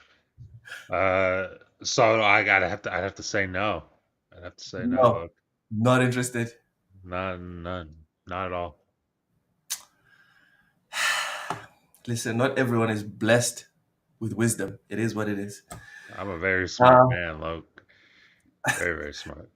So here's the 6 games coming to Game Pass. I Am Your Beast. Never heard of it. I'm Nine excited for that. Souls. You excited for I Am Your Beast? Yeah, it looks cool. Okay, go ahead. Tell us why you're interested. I know my buddy Mike talks about it a lot, and Mike and me like love FPS games. That's an FPS game, and it's got a really cool art style. And I completely forgot that it was coming to Game Pass, and I think it's in there now. I actually need to check it out. But I'm looking forward to it. Huh. This is an interesting art style. You're right. Hell yeah! Look at that. My God, look at all that blood. Let's go. Is there a campaign for this or? I mean, I'm pretty sure it's just a single player game. Okay. I'm not gonna lie and say that I'm gonna check it out. I'm not a big FPS guy, and as I just got done saying, I'm busy with lots of stuff with my life, and it's I just love another I I love when games do that. When you shoot do. with the when you shoot with the shotgun, then you go to reload it, and instead of like actually reloading it, you just flip the shotgun. That's more games. Take notes. More games, I please. didn't see that. Hold on. Let me see. It's Hold coming on. up. It's coming up right here. Okay, shotgun. Okay. And he flips it. Look at that bitch. Let's Ah, go. That that's that how you is reload the shotgun. that is sick. I mean, that's how badasses in video games reload shotguns. That's not sick. That kind of sucks. I That's prefer awesome. the I prefer the normal reload where you stick the thingies in. You I know. mean, yeah, if I'm playing Ready or Not, then sure. But if I'm playing a game that's fast paced, I want that thing reloaded fast, and that's how you do it fast and make it look cool. I don't know. Like This that stuff. doesn't look like it has a campaign. I mean, the whole thing is a campaign. It's just a single player game. Look, it's not multiplayer. Okay. Okay. Then I might look into it. Might look into it. It dropped in Game Pass. I downloaded it but haven't tried it. All right. Tell us what you think tomorrow, Fuzzy, or Friday, if you don't get time to give it a go. Next is Nine Souls. Never heard of this as well. Matt? I'm not heard of it. I mean, it sounds familiar, but I don't know what it is. Mm, looks like a 2D side scroller. Hold on, let me put it up on the It's a screen.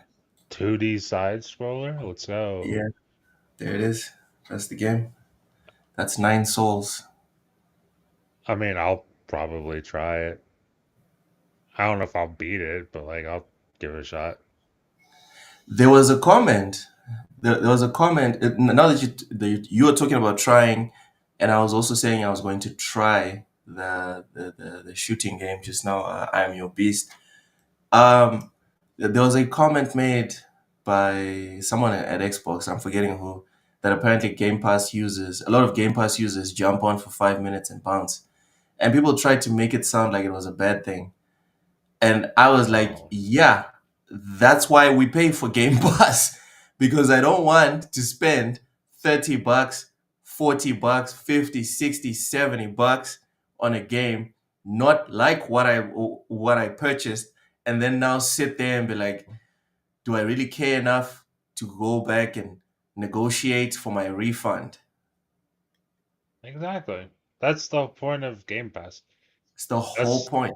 like dude, again, like I found Ori through Game Pass and I love it. But if I booted it up and I didn't like it, it doesn't matter. I just play something else. I didn't buy it. Exactly. It's no big deal. Same with this. If I boot it up and I don't like it, I will uninstall it and literally play any of the other like trillion games that are coming out this month. It's not that big of a deal. And if I do like it, well, now I have a new game that I like. Yeah. And that's why I don't really hate Ori because I didn't have to pay for it. I think I would hate instead of just saying, it's not for me, I think I'd have active negative feelings towards Ori if I had shelled out money and hated the experience or That's not liked the experience. exactly. That's how I feel about. I know that's how Ham feels about Tiny Tina's Wonderland. I didn't like Tiny Tina's Wonderland, but Ham Oh, really hates Tiny Tina's Wonderland. Um, that's how I feel about Horizon Forbidden West, $70, ah, and and it and gets I worse beat and worse and worse. and I beat it because I spent $70 on it, and not a single time in that whole playthrough did I enjoy myself. So Damn, so like if that was in a service and I just played it for 10 minutes, I'd be like, no, moving on. it just wasn't for me. Exactly. No big deal. I certainly wouldn't trash it every chance I get. Yeah. You know what? That's probably why I have a thing with Gears of War. Sorry, not Gears of War. With Witcher 3. Sure. It's probably why I I share sorry, I spare no expense time wise. I spare no expense to shit on The Witcher 3 because I got the super deluxe version. Not now that Unfortunately. it's $10. When it first came out. Because when Witcher 3 came out, everyone was losing their shit about it. And I was like, whatever. But they kept just blabbering, get Witcher 3, get Witcher. I was like, no, get Witcher 3, get. And then the Ultimate Edition or whatever it's called, with the DLCs came out, and I bought it. And Matt, No. You just this is loved why it. Game Pass is a good thing. It Yep. prevents people from having beef with games. Because I didn't just buy the digital version of Witcher. I went to South Africa, right? I went to Yep. South Africa It's a and long went to trip. a gaming store in the mall and bought the damn thing. I got a physical version of a game that is universally acclaimed as one of the best ever. Perfection. It did not live up. It did not live up. That's too bad. Moving on, as you can see on the screen, is Hollow Knight Silksong. September is going to be on Game Pass. Matt, are you a Hollow Knight No. fan? I've What are your never thoughts I've never on this really game played on Hollow Game Knight. Pass? Never really played Hollow Knight. I should. Uh but I don't know, maybe I will. But I'm not gonna play this one until I beat the first, or at least until I play the first one. And I haven't even. I've played maybe 5 minutes of the first one. So I don't know. This looks cool. It looks like a lot of stuff is happening on screen there, but it looks fun. But I'm just not. Again, Game Pass. Shout out to Game Pass. I can Shout out to Game Pass. if I wanted to, I could boot this up and try it. And if I like it, I like it. If not, then doesn't matter. Yeah, yeah. Moving on, we have Cataclysmo. I don't know what that is. Neither do I, honestly. Let's see what Cataclysmo is. Uh, it's a real-time strategy game. Already we're starting badly. Yeah. It's like a Yeah. strategy thing. I like strategy. I like turn-based strategy, but real-time strategy, that's not me, bud. Yeah, this looks like there's building, which is cool, but if I want to build stuff, honestly, I play Uh-huh. Fallout 4 and just build settlements. Or Forge in Halo. But yeah. I'm guessing this is what fighting looks like. Yeah, again, if you've played one RTS, you've played all of them. And not to say this is a bad RTS, but it's not our jam, clearly, right, Matt? No, I'm all good on that. Yeah, clearly. Next is Paw Patrol. Um, if my 2-year-old played video games, sure. But I'm good. are you good, Matt? I'm good. All I right. already got Paw Patrol. There's cats and Kronos. No Okay. shit. I was playing Kronos and I was like in like a spooky room, lots of ambient noise, and then I heard a loud ass meow. And I was like, "Yo, what What? the hell was that?" That sounded like a cat, but there's no way that was a cat. I turned around and there was a black cat behind me, and it lets you pet it. I guess if you pet the cats in the game, they just disappear, but they drop stuff. They drop stuff for you. So this cat, I pet this cat, and then it dropped handgun ammo for me. Uh-huh. So shout out to cats. Shout out to cats. Cats are the greatest. Uh, Cats as in like the tool the character in the game or cat in Just general? the character in the game and cats in general. I would say dogs are the greatest, not cats. I love dogs. I love cats more. For me, it's dogs. Well, Um, also perspective. I grew up like we had dogs at various different points, but the way I grew up, I've never had outside of like 2 years of my life, I've never had less than two cats. that's wild. Do you have So one now? I got two cats Can now. we see one of them? Oh, hold on a second. I'll have to go grab her real quick. It's fine. Uh, It's fine. I'm watching Roadcraft gameplay, and I would like to see what people are saying in the comment section. So let's see Matt's cat.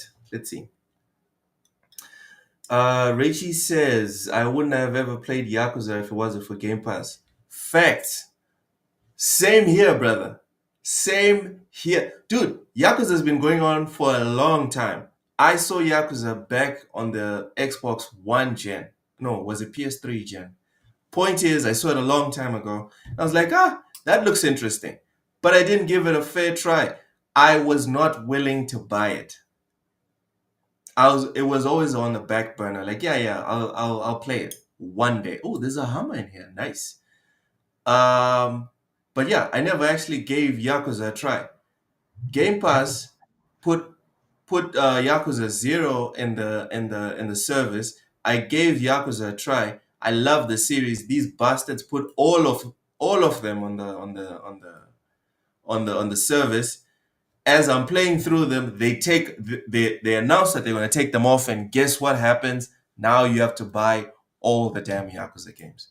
I'm telling you, Game Pass is a trap. Matt, let's see the cat. Let's see. she won't even look in the direction of the camera. It's a problem. She does not like that. What's her name? What's her name? That's Bonnie. Bonnie. Bonnie. Yep. Okay. Bonnie looks annoyed. Bonnie looks No, slightly she annoyed. does. First of all, she's not allowed in this room because she chews wires. She loves chewing Oh, wires. So she's not okay. allowed in this room. So as soon as I turn this camera off, I'm putting her right back outside and she's gonna go Go right ahead. back to sleep. Go ahead. All right. Because I did wake her up. Yeah. Fuzzy out here balling says there's plenty of games that I've paid 50 to 70 where I only play for an hour and never go back. Well, I'm trying to do less of that. That's what I'm trying to do. Same here. Uh, Dogs are easily better than yes, Fuzzy, easy. But like That's video valid. games, it's all about the eye of the beholder. Yeah. Because I'm looking at Roadcraft right now. I have a massive erection looking Oh at my Roadcraft. God. Matt You actually said wants that. to Good fall Lord. asleep. Matt wants to fall asleep looking at Roadcraft right now. I Perspective. mean, I think Mud Runners is cool. Like, again, I didn't play a lot of it. I played maybe 20 minutes, but it was fun. Yeah. You know what game you should get? I think What? you'd really like is Beam NG. It's on PC. You should get Beam NG. It's Beam? like it's like a car game, but like it's like a physics-based car game. The cars aren't licensed, but they're very obviously like, They look like inspired. the ones Yes, in real life. exactly. And like there's so many different like you can do races, you can do drift trials. They also have off-roading. The off-roading stuff is really cool because they have a bunch of different vehicles that you can choose from, like But what's the buggies. lighting like? What's the physics like? Dude, the physics in that game are out of control. Like Hold on. You you said should Beam MG, right? Oh, Beam Beam NG. NG. NG, Yeah, yes. yeah, this game's already on my wish list. This game's already on my wish list. That game is sensational.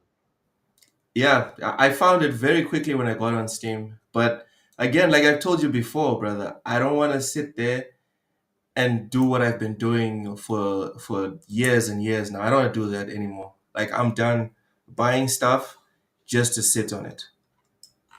Sure, I'm fair not enough.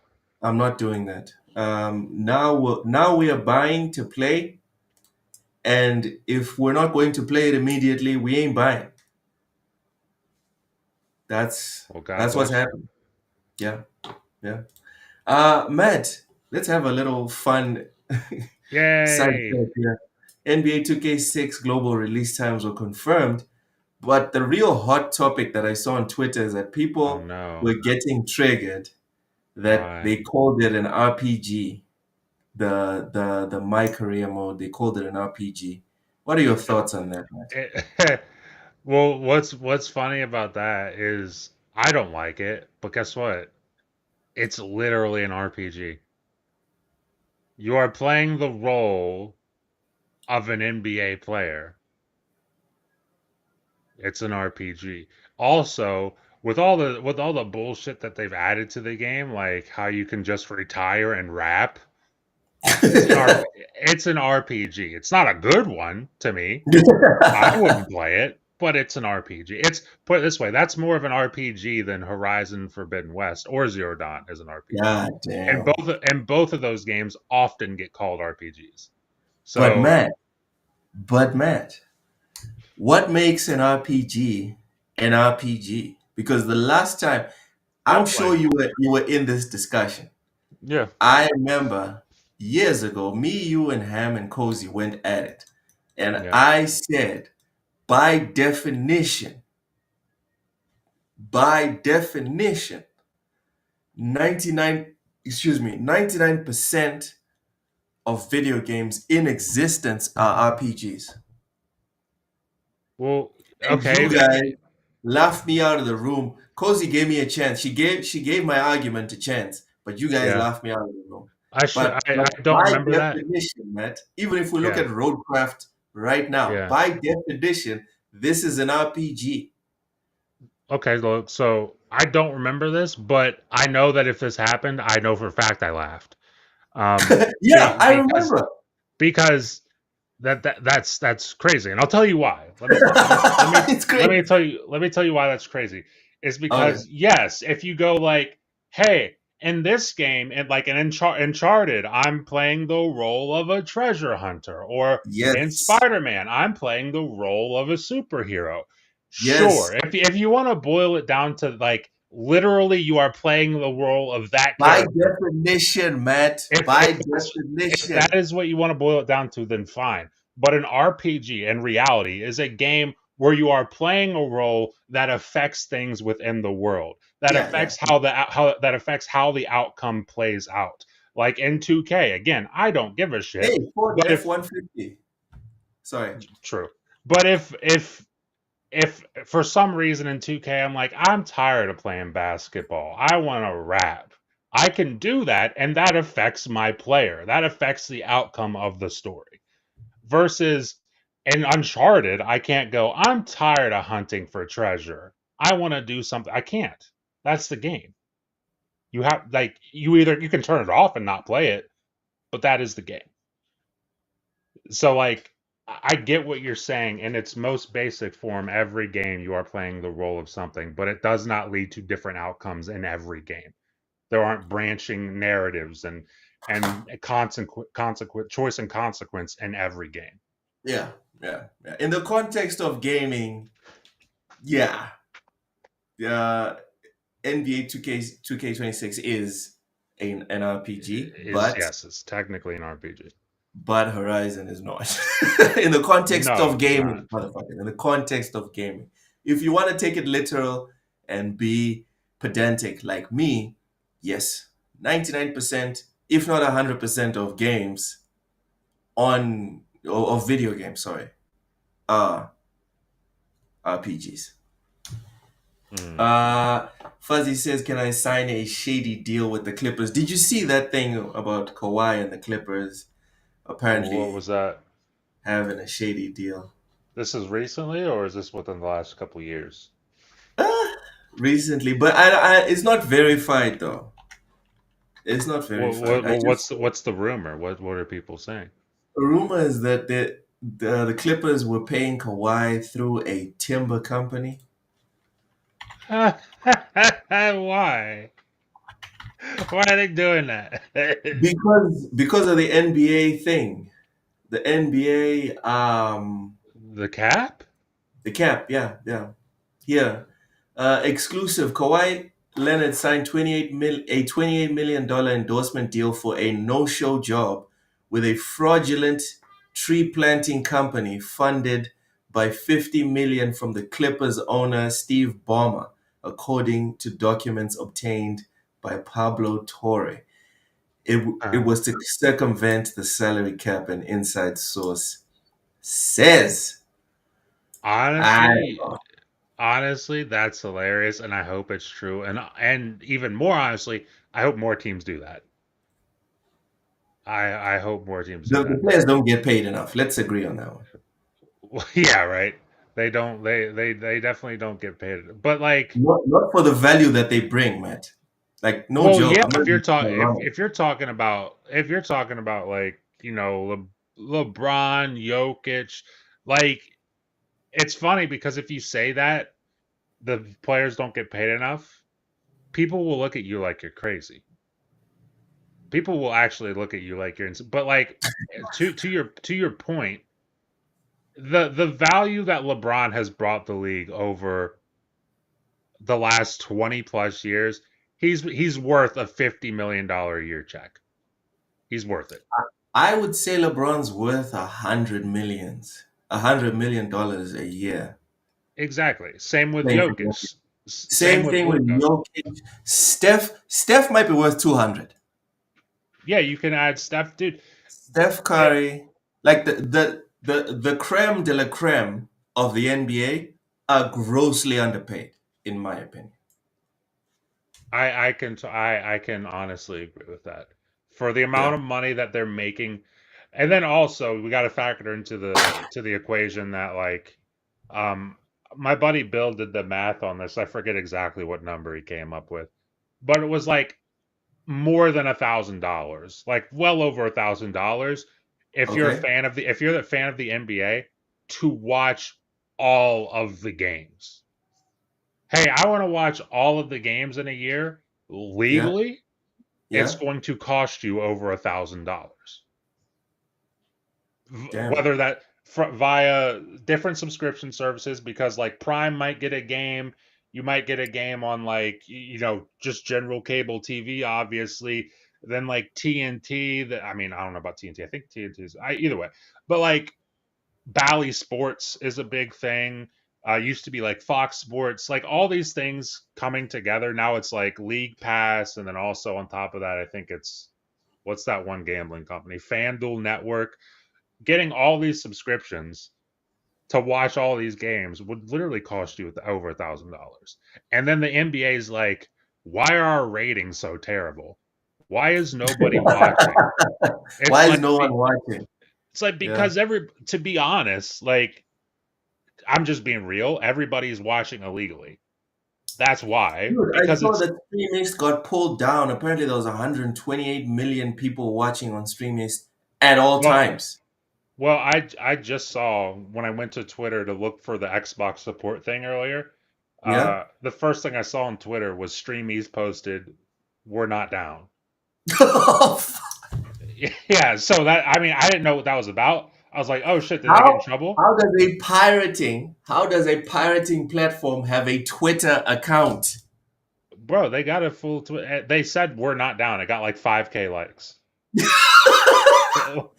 Oh So my goodness. and like there was that clip of This LeBron like a man. couple years ago during summer league. He was sitting on the sidelines watching Stream East. No. Yes, he was on his laptop watching Stream East. It's like, dude, if that doesn't tell you that your product stinks, that you need to fix your There product, you go. There then you I don't go. know what does.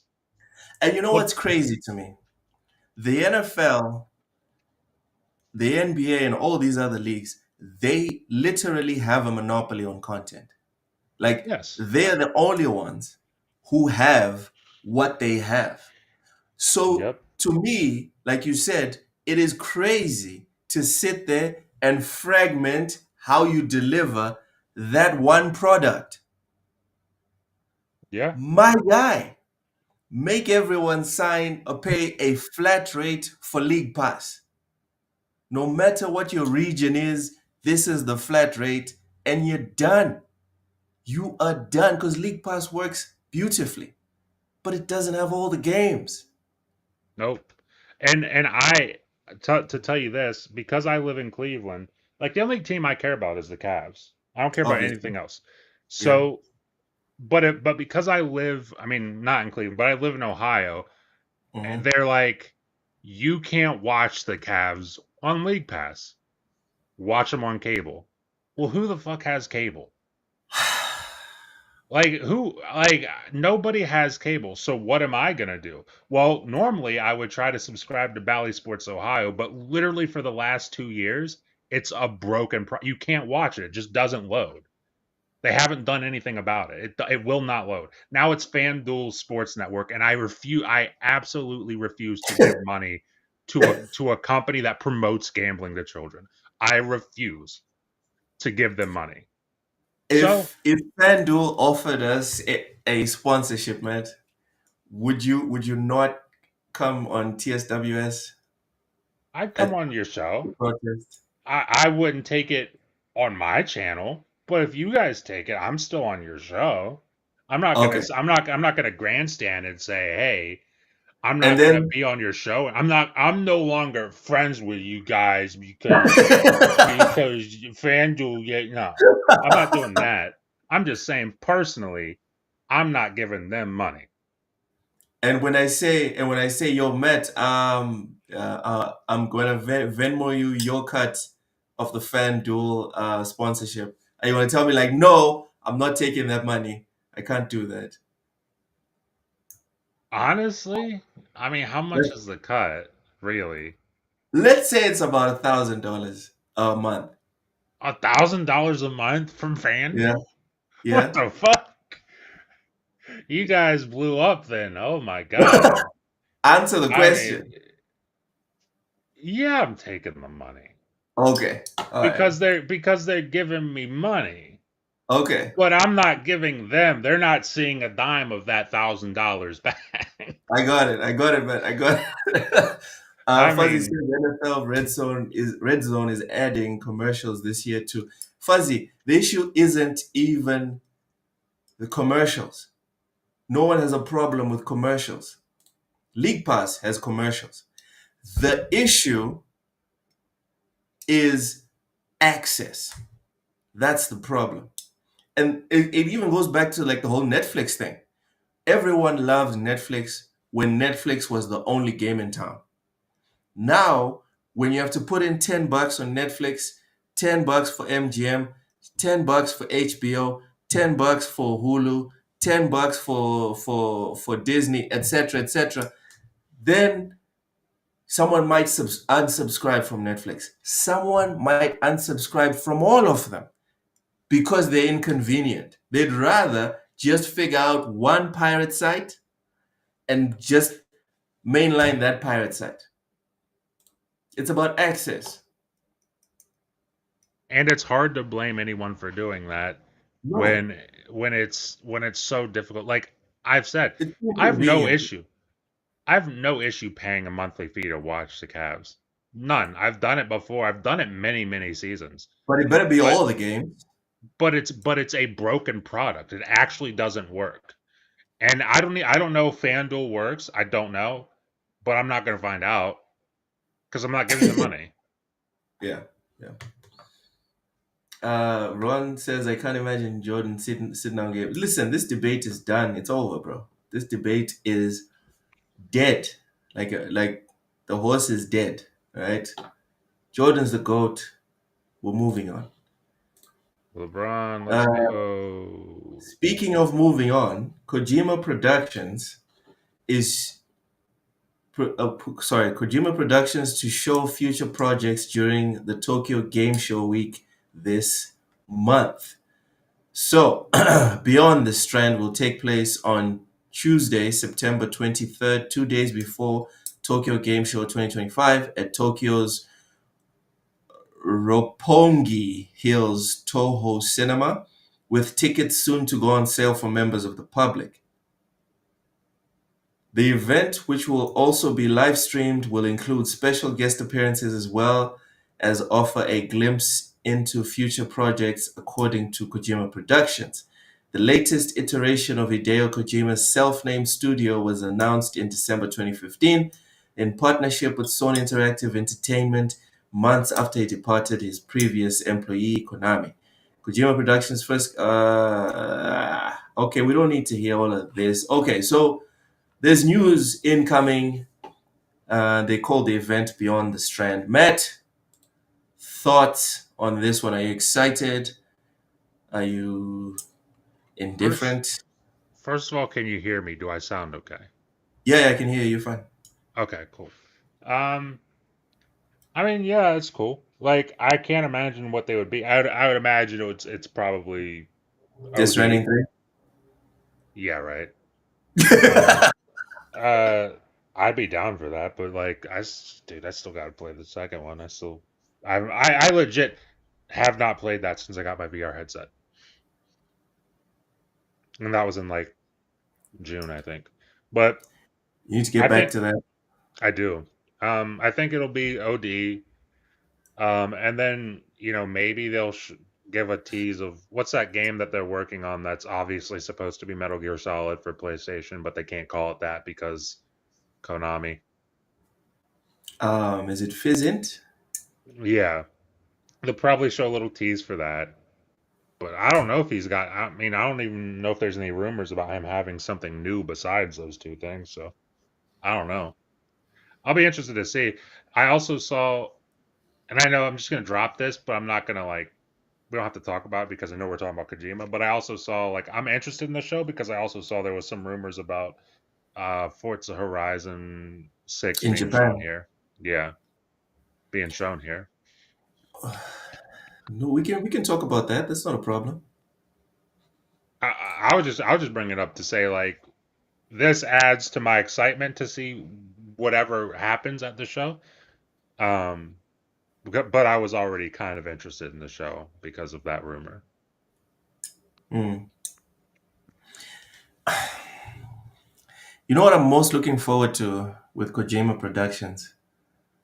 And this is Uh, going to sound very weird. I'm uh, most looking forward to them decoupling from PlayStation. I uh, feel like they've been kind of attached because they've needed their financing. But I think Death Stranding 1 and 2 has given them enough money and confidence as well to kind of decouple and like don't do exclusive deals with anyone. Just make good games and put them everywhere day one. Like I mm, don't want the Fizzint one because people are now talking about, oh, it looks like maybe they might have like a relationship. They're building a relationship with Xbox because they're building a game for them, etc. I don't want a situation where we're sitting here and Kojima has another exclusive on a specific platform, even if it's Xbox or PlayStation. I want Yeah, Kojima production games to be like Capcom games. I want yeah. them everywhere, all the time, day one. That's what I'm most looking forward to because quality, I think, Matt, I know you always like to meme and make fun, but I think Kojima Productions is one of those studios that quality of whatever it is that they're making, it's going to be top tier. Can we agree on that? Uh, y- Come on, yeah. the guy got you to play the guy got you to play a fucking walking simulator. Come on. But Death Stranding too. Death Stranding one, I guess. I mean, I guess yeah, sure, whatever. Come Yeah. on. Come Death Stranding on. two. Death Stranding two's got a lot of action though. So But a lot of said action is optional. not You really can when cut they down not the not. action significantly. Well, yeah, Besides you like can the do. boss battles, besides the boss I'm about to battles, say because they you, toss you in some fights. They besides fucking exactly, but even the first one has boss battles. Matt, did you yeah, play but the dude, first Death Stranding? I did, but dude, the boss battles in two. Let's stop, Luke. I don't want Okay, to. I don't want to. I don't want to glaze you don't want to spoil Kojima. anything. No. Okay. Kojima just became a Yakuza clone, putting weird shit equals masterpiece. Stop it. Stop it. Sometimes it Before does. before Sometimes Yakuza, before Yakuza could even dream of existing, Kojima was doing weird shit. Stop it. Don't even bring me that rubbish, dude. Kojima was making masterpieces in the 80s, bro. Relax. Try to relax your shoulders. Moving on. Oh shit. Hold on. God damn it. What happened here? Yves Guillemot, the CEO, the best CEO in gaming, really. Like, this is the guy that everyone should look up to and, just admire and try to copy and paste everything that he does. Because Ubisoft has just gone from strength to strength to strength with him at the leadership. Right, Matt? yes. The headline for this one says Ubisoft CEO Yves Guillemot has been summoned to appear before French court in relation to harassment trial. So, for anyone that did not understand the tone at the beginning of this topic, I mean the exact opposite. Like, dude, you want Andrew Wilson managing your gaming company before Yves Guillemot. Okay? There's nepotism, there's rampant sexual harassment at Ubisoft. And it's not just sexual harassment, it's situations where execs harass their colleagues. They don't get fired. They're on some Catholic church tip. They get transferred. No one gets fired. The abusers get transferred.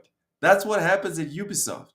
Let's get into the article. In June, three former Ubisoft execs, Serge Hascoe, former vice president of editorial and creative services, Thomas Francois, and Guillaume Patrou. I know I'm butchering these names, but I don't care. I really don't care. Were given suspended prison sentences because that's what happens to rich people. They don't go to jail.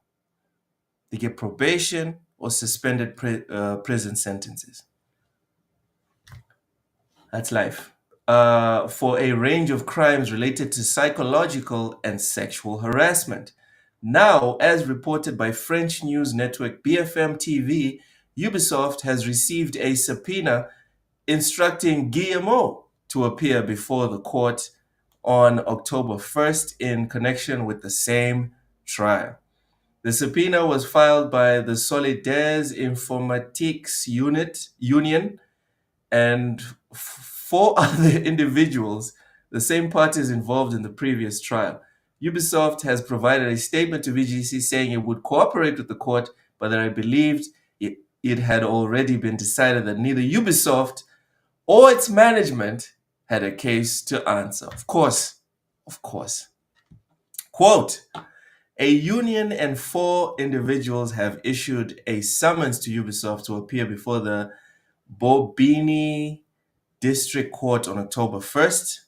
These are the same civil parties, and this summons is based on the same facts as those in the case judged by the court this past June following an investigation by the Public Prosecutor's Office. After that investigation, and contrary to the civil party's request, the Public Prosecutor's Office decided that there were no grounds to initiate criminal proceedings against Ubisoft or its management, a decision it confirmed during its closing arguments at the hearing last June. Ubisoft will continue to cooperate with the justice system in this matter as it has done over the past 5 years in the review of the facts related to this case. Matt, thoughts? I think it's shitty. I don't like. It's tough to add really something impactful to this, because it's like, dude, obviously that company has issues. So obviously. Obviously there's some not cool people working there, but they just keep working there. So like, I don't know what you can do about it if we gotta go through if we gotta go through all of this. Like, if it's just like, you're in trouble but you're not really in trouble, like wink wink kind of stuff, then I don't know what can be done about it outside of like literally like rocketing this guy into the sun. I don't know what else could be done to stop it. It stinks, for any victims of anybody at Ubisoft who were hoping to see any of these people be held accountable. It sucks. It's terrible. But I don't know. It's just hard to come up with anything to say that's like funny or even remotely positive, because there's nothing positive about it. Nothing. And I'm with you on this one. There's really nothing positive to say here. All we can do is shine our tiny little light on it and say, hey, Yeah. here's Ubisoft. This is what's happening to the people at Ubisoft. Whether it's the execs or the people that are being abused there. Yeah. Richie, you're the only one who understands French. I have no, like, the only, the extent of my French is like c'est la vie, ça va, merci beaucoup, très bien. That's pretty much all I've got for French. So when you write all of this, I don't know, man. I don't know what you're on about. I know croissant. That's yeah. Croissant as well. Croissant. Yeah. Fair enough. That's all we got, bro. I'm sorry. Yep. I'm sorry. We are sorry to disappoint, but that's all we've got. Moving on to the last topic. Let's end on a positive note. Oh, I forgot this was happening. Yeah, this already happened, actually. Well, I know what I'm watching after this. Yeah, it's about 45 minutes. What are your thoughts on what's on the screen right now? Let me fast forward it a bit. I'm surprised that we're getting. You got a proper deep dive. Exactly. I'm surprised. I wonder if in this they announced did they even announce a release window? I don't even think they said it was next year when they initially showed this. I think it's coming out next year. Oh, well then if that's the case, then yeah, fine. I just don't remember the release window, but yeah, I'm surprised we're getting a deep dive like this, let alone 45 minutes worth of a deep dive. That's pretty sick. I'm definitely watching this afterwards. I'm March looking forward to this game. 27th. March 27th. They got a full date? Bro, that's Yeah, bro. 11 days. That's 11 days after my birthday. Buddy, I'm gonna be Yeah. treating myself. I'm gonna be treating Yeah. myself to this because I'm super excited for this. In fact, this makes me want to go back and play Hitman 3 because I've never beat Hitman 3. And Hitman is just such a kick-ass series. But Absolution is the closest to like a James Bond ripoff. I remember Absolution. Absolution was the one on the 360, right?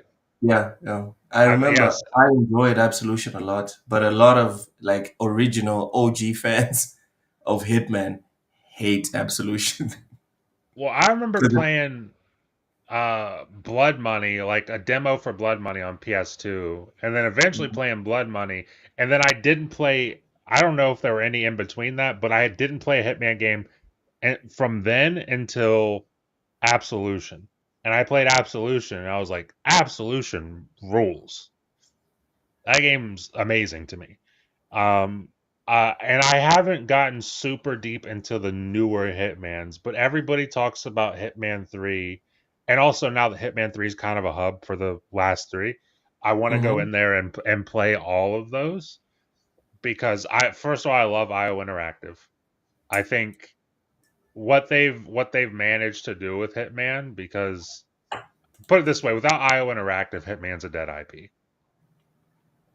Hitman Facts. is for sure a dead Facts. IP. So shout out to them for that. The fact that they got James Bond now is super badass because I mean the trailer they showed earlier, like a couple, what was that, the Game Awards maybe? I can't remember. But the trailer they showed for that was sick. Looks amazing.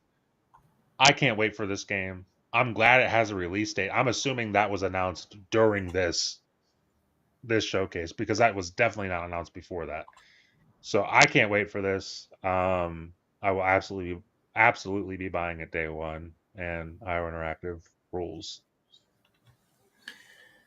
Fuzzy says I couldn't pay attention to the whole thing, but I wasn't thrilled with this. The action at the end looked good, but a lot of it looked slow and boring. Fuzzy, to Matt's point about Hitman, if this is essentially just Hitman Absolution, I'm ready to go. Like, I am ready. Because James Bond is not just explosions and all this other stuff. James Bond is exactly what you're seeing on the screen. It's casing the joint, trying to infiltrate, Yeah, slick conversations, you know? Dude, Commander Shepard, some of Commander Shepard's quips and abilities to get into certain places and resolve certain issues off just dialogue itself. BioWare, I remember seeing a video back in the day where like a lot of it was inspired from James Bond movies from back in the day. yeah. So for me, you telling me that this is a more, it's not just an action and just giant explosions all over the place. You telling me that that's not what it is, that just has me more excited.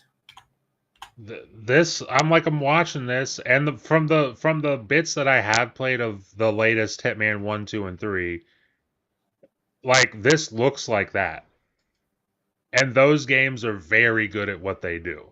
Like there's action in there, but the point of it is the point of, I mean, Hitman is like you're literally what you said. You're scoping the place out. You can't just go in there. I mean, you can if you want to, but you're not going to get a good grade. You can't just go in there and just start killing everybody. You have to Yeah. put some thought into it. There has to be some like level interaction, and if that's what they're going with this game, which it looks like it is. I mean, look at the action right there. Like if that's what the goal is with this game, then I'm so down with that. But it can't be this all the time, Matt. You know No, what I because mean? then this doesn't feel rewarding. Exactly. And even if it felt rewarding, then it's not 007 anymore. Yeah. Dude, I want a mini game Ooh, wooing nice. a beautiful chick. I want a mini game where I have to sneak into a joint and get something and get out without anyone seeing me. But then, as I leave with the boat, right in the cover of night, there's some mysterious figure that is aware of my actions. That's a 007 game, a 007 story. Dang. Bombastic explosions at all times. Go and play Call of Duty, my guy. This looks, yeah. I'm so down for this. He He just threw threw the a gun. fucking gun at He him. threw the Oh, gun. Oh, oh he slid my on the. Oh, God. that was good. Yeah, this is day one. This is day one. as if you needed convincing, Matt. Stop it. And I think this honestly might end up being like, I'll get the digital deluxe or something. This might be one of those. Matt, Maybe. this car exploded. Look, this car exploded because there was fire and gas under it. Yes. Level interaction. Very That's important. that's insane. Very important for this kind of game. That looks awesome though. Shotgun. Finally, a shotgun Damn. that works properly. I hate shotguns that it's like if the person is more than 3 feet away, then the bullets don't reach him. Oh yeah. I hate that. Dude, the hand-to-hand combat. What? Yeah, this looks sick, man. Okay, there's one Oh thing I my don't like. God. There's one thing I don't like. See the gun? The gun on his side, it looks like it's just stuck there. I don't like that. Maybe he glued it. Maybe he glued it Yeah, himself. yeah. I know it's just a game, but still, with James Bond and with this much polish and cinematic whatever, Oh my God. that was crazy. Yeah, that was nuts. Holy shit. What? Okay, Now and we're then driving. and then I like it. what's the plan? Oh. Oh, come on. Oh, hell Okay, yeah, dude. okay, all There right. you go. That's James Bond, all right. Yeah, definitely, definitely. Fuzzy says I want a first-person mode. I, That would I be I sick. don't know. I don't know how the takedowns would work. I don't know if this developer will be able to pull it off, but it sounds like that would be interesting. What? Okay, how is he Man. not falling off? Does he have glue on his shoes or something? The amount of momentum, dude. He's a spy. A secret spy. I mean, dude, he's got all the gadgets. He's Dude, probably got shoes that are stuck to that like super glue. that's madness. Oh my goodness. Okay, it's popping off in the chat. Nice. Lotus Spirit, welcome in. Thank you so much. Has just gifted 5 Whoa. TSWS memberships. Wow, that is awesome. Hello. That is awesome. Thank you so much, Lotus. If God you're bless. subscribed, if you're not subscribed, please make sure to subscribe. If you are, thank you so much. Continue to support the TSWS family. My mouse battery just died. Of course. Of course. Damn it. Hold on. Is it on? Looks panicking. Yeah, I'm panicking. Just a little bit. Okay. There we go. There we go. Lotus Spirit, thank you so much. Appreciate that. Gogo Poe, PS5 Blows, 100, and Jacob Novak and Aussie Fan just received. They just received the memberships. Beautiful. Yeah, it's awesome. It's awesome. What I'm seeing now definitely better than the parts I watched earlier. Yeah. I'm telling you, Fuzzy, this one looks like it's going to be a banger. Matt, Yep. Yes, Lotus Spirit. Thank you, thank you. So smash the sub, smash that like button and sub immediately. Do it, everyone. Do Whoa. it, do it, do it. Matt, Yeah. from what I'm looking at, I'm thinking this is the next Hogwarts Legacy. But Thoughts? like as in the next big license game to actually do justice to the source material. Not just do justice, but it's going to be received super well by the people that matter, which is the gamers, not the reviewers. Yeah. Yeah. And Man, that looks also, sick. it's going to sell a ton. Like I'm willing to say this will be the highest selling first what's it like non-multiplayer game next year. Single player? Yeah, single player game. Yeah, yeah. Single player I only think it, game. I think it's definitely gonna sell a ton. Just like off the fact alone, like forget everything we just saw, which looks amazing. I think off the fact of like it's 007, we haven't had like a proper 007 game Yes. for years, for so many years. I mean, the last one that I was really excited about was like Nightfire on PS2. So it's been a long time for me. A long time. So seeing this, like, if this game is, first of all, 007, and then on top of that, really fucking good, it's going to do pretty huge numbers. Yeah. No question. Yeah. Yeah. But do you think I'm overreaching when I say this is going to be the number one single player game? No, because Grand Theft Auto. Oh, Grand Theft Auto is coming out next year. Yeah. Yeah, but Grand Theft Auto is not single player anymore. Yeah, it is. No, like There's a whole single player campaign. no. For Well, me, Grand Theft Auto is in the same group as like Madden, FIFA, Call of low, Duty, where it's low, like they have a single player campaign, but that's not the low, main focus. Come on, low, what? Why are we acting low, like what? low. When What? you when you boot up Grand Theft Auto, there's no way that you have the same perspective as you do when you boot up Call of Duty. No, but that's me. Hold on, Matt. That's me. I'm talking about the people that buy Grand Theft Auto Yeah, 6. yeah. The overwhelming majority will not be buying it for that single player campaign. Why are we lying? I don't think that that's true. I think it is. I think That's fair. I think like 90% of the people that are buying are the people that are That's playing right insane. now on the online mode. A whole lot of people are just gonna buy that to go to go to online. You know Well, what I'm here's looking the forward to, Matt? yeah, I'm looking forward to the campaign completion percentages. I hope someone figures that out. Or you know what? sure. Actually, the achievements and the trophies Achievements will will tell tell us. you. Yeah. I'm willing to tell you, I'm willing to say GTA 6 will have less than 10% completion of the campaign. If that Okay. happens, will you concede the point? No.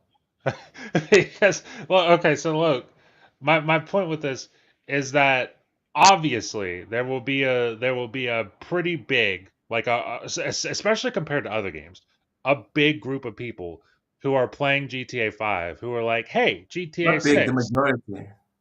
I don't think it's the majority, Loke, because Okay. So, you gotta keep in mind, Loke, the just the casual player who's like the last game I bought, or maybe the full grown adult who's not even a casual player at this point, who's like the yeah. last game I bought was GTA 5 and I loved it, and then they see GTA 6 and they're like, oh, new Grand So Theft I'm Auto. saying, so I'm saying, Matt, instead of it being like, no, my opinion is this, no, my opinion is this, let's put it in a quantifiable situation, Matt. Let's do it. My deal is if GTA within a year, let's give it a year. In a year. I'll set the reminder on my phone because this is the last topic before we sign off. Within a year, Uh-huh. GTA 6, if the completion of the campaign is below 10%, you're gonna have to concede the point. that I'm making right now, which Sure. is Sure. it has if it's 10% or less, you're going to have to Or concede the less. point. Sure.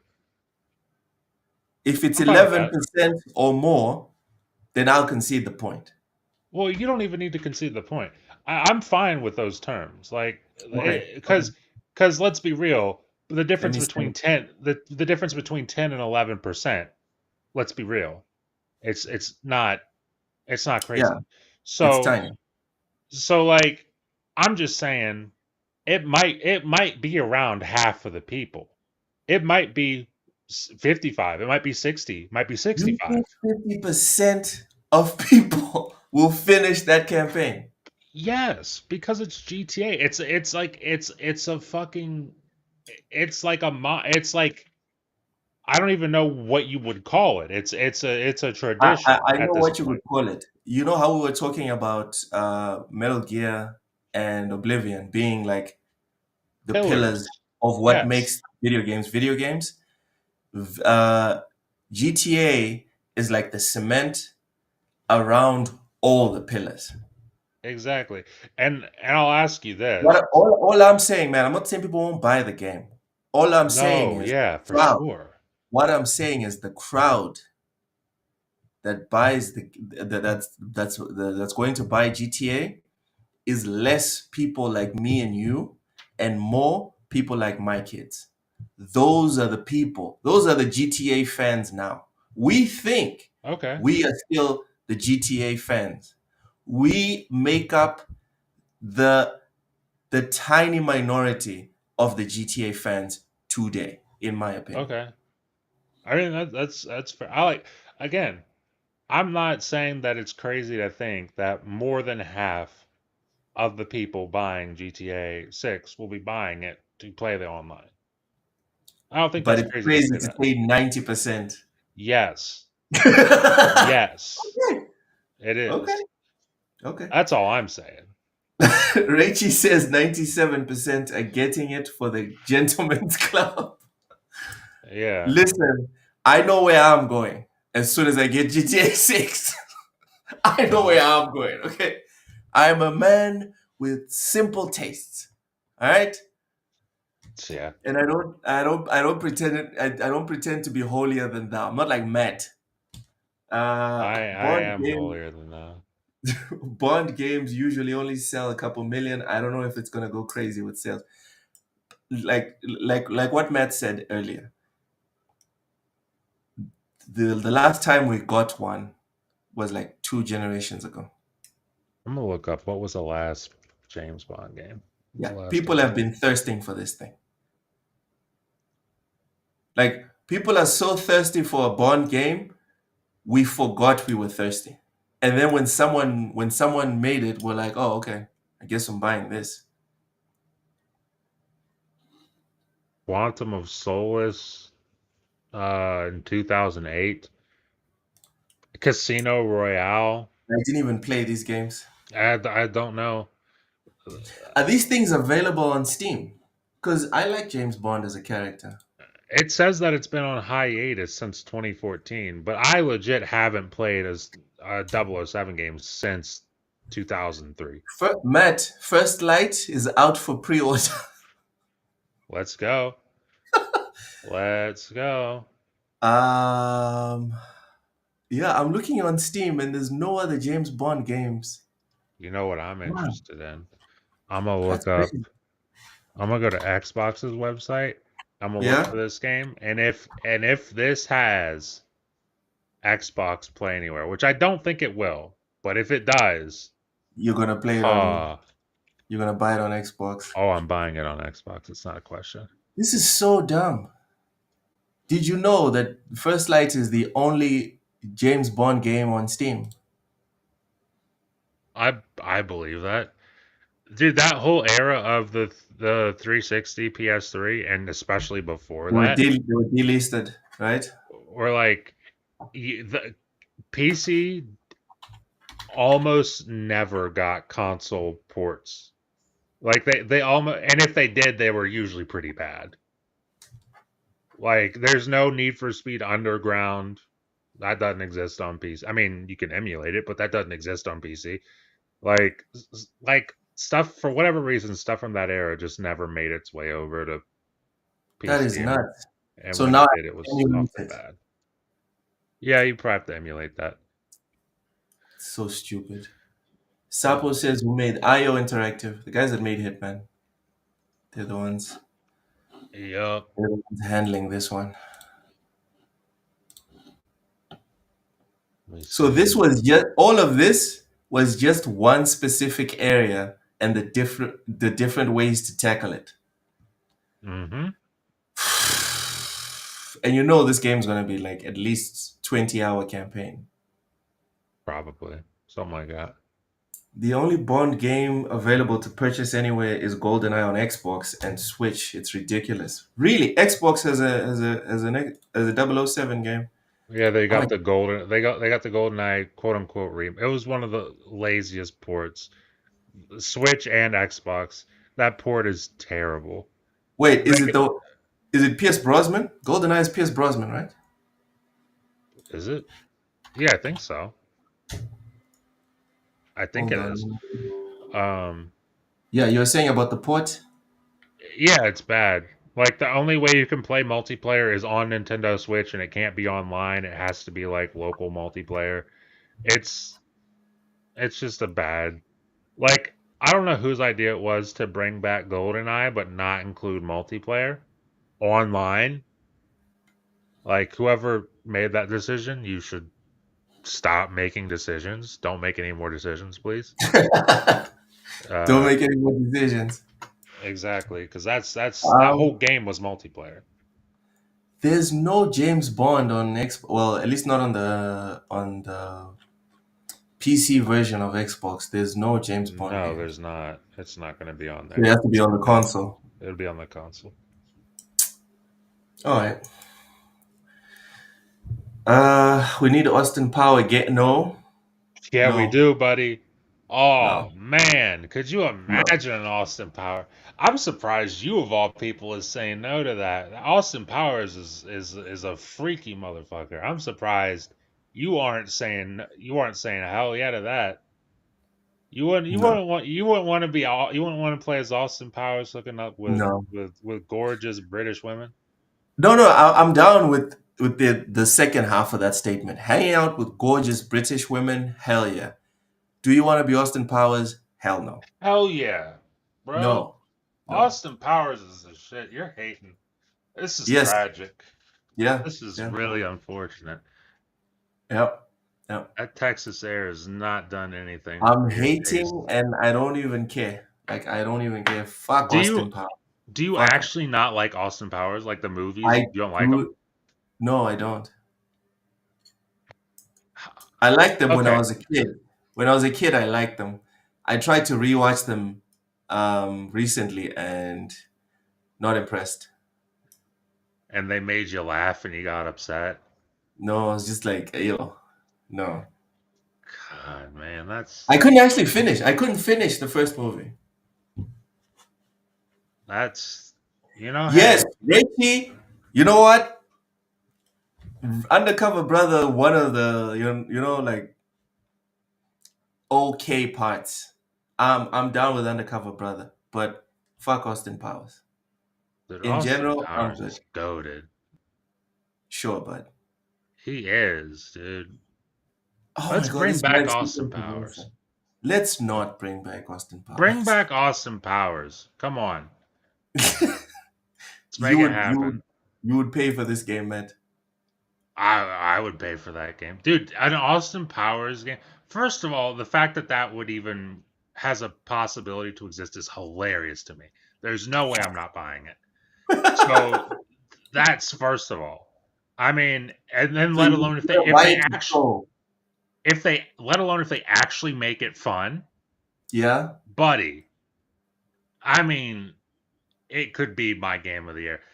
It could be, maybe. I'm good. Thanks. Oh This driving man, sequence is hot. it looks awesome. And Nope, man, this doesn't have mojo. no, he doesn't. Listen, you guys can come up with all types of excuses. Fuck Austin Powers. That's all Cloak, I have to say. Cloak is not shagadelic at all, and this is tragic. No, This is no, just no. unbelievable. Ah, it's not Dude, Xbox Play Anywhere, which means I'm getting it on Steam. PC. Yeah. Yes, sir. Dude, the way this car is falling apart in real time as you drive it. Yeah. This This is also so looks good. like 30 FPS. What, a James Bond? This looks like 30 FPS is what I'm saying. But then again, it could just be it could just be the stream I'm watching. I It don't know. could be the stream. It could be the stream. Yeah. Also, if Looks it's awesome. 30 FPS, does it really matter to you considering you're on PC? Well, that's another reason I was sitting here thinking like I'll probably buy it on PC. Yeah, yeah. So not like no, it absolutely on PC it does not bother me at all. That just means my game. I'll just turn all the settings up. Oh, that is a Bond No, moment if I've ever seen it. looks amazing. Ah, yeah. I'm playing this game. Definitely. All right. Ladies and gentlemen, we have reached the end of yet another installment of the Lowdown on TSWS Gaming. Thank you so much for watching, everyone. Matt, tell everyone Oh, where they can find you, what you're up to, etc. I mean, buddy, you can find me on YouTube. Matt likes games, videos every week over there. So go ahead and check that out. I'm actually literally in the middle of editing one. In fact, I just finished editing one and it is uploading now and it will be up hopefully within the hour. So look forward to that. Mm-hmm. Um, let's see. This show Wednesdays. My show Wednesdays on my channel. 8 p.m. Eastern, the Two Player Podcast. I don't know if we're doing that tonight. It's been about 2 hours, maybe three. Yeah, I got to do dinner, and I haven't even talked to him today, so we'll have to see about that. But usually Wednesdays 8 p.m. Eastern for the Two Player Podcast. Yeah. Keep an eye out for that. If I'll post on YouTube if we're doing it tonight, so keep an eye on my channel for that. As for other stuff, the L3R3 podcast, I don't know. I don't know about that honestly. I might just be doing like a stream every week or something and hanging out with my friends in Discord. So that might be a new thing. Um, and then Fridays 4 p.m. Eastern for bullsitting here on this channel with myself, Loke, Ham, Cozy, and Mental 9R, and usually a guest. Yeah, this week we've got Carlo, Italian Clowns, coming through on Friday. It's going to be a good time. It's going to be a good time. Cheers, Stanley Francois. Thank you so much for lurking. As always, appreciate you. Make sure you smash the like button on the way out. Fuzzy says, "Did you see we got a new Lara Croft?" I saw that. It's the chick from Game of Thrones, Sansa Stark. Fans of Uh, Strike. Matt, Was just do you wanna quickly check and give us your thoughts on that? hey, good for her. Yeah, I'm honestly not a fan. She doesn't have the Lara Croft build, but when I heard Christian Bale was Batman, I also wasn't a fan. And then he pulled it off. So you know what? Maybe she can do it, right? Because that's the thing about actors; they're supposed to act. So maybe she was so convincing as Sansa that we now think of her as whatever, right? When maybe she can do more. Yeah. Did you just Google who she is, Matt? Well, I know, like, I've watched the first like 3 seasons of Game of Thrones, so I know Sansa You know who Stark. Sansa Stark is? Okay. Yeah. I Dude, mean, I want you to look at the screen. This is sexy, bro. Like this what's had up? me excited. Look at this. Oh, Yeah. dude, Just that crushing is his body. nice. Landed on him. Anyways, Beautiful. you were saying about Sansa Stark, you were saying? No, I mean, I was just gonna say she's a great actor. I don't see why she wouldn't be able to play. I mean, I guess like I see your point of like the The whole like physicality. yeah, sure. I that makes sense. Yeah. But also I kind of felt the same way. I know you're not interested at all. I felt the same way. I think Ham's even said it about Bella Ramsey as Ellie. Like when I look at Bella Ramsey, I'm like, that's not Ellie. And then you see her play Ellie, and I'm like, okay, fair enough. You got it. You So nailed when it. she plays Ellie, she's fine. The problem is how she looks. Yeah, that's what I'm saying. Like it's like I don't see Ellie's face when I look at Bella Ramsey, but when Or she height. does, true, fair enough. That's actually true. But like when she plays Ellie, I'm like, yeah, that's Ellie. It makes Okay. sense. So Let's see if Sansa Stark can pull it off. Let's hope. Let's hope. As for us, we're signing off. You can watch us here every single Wednesday for the lowdown. On Thursdays, it's everything plus gaming with me. Sometimes Oshus and Ty. Sometimes it's just me if they're not available.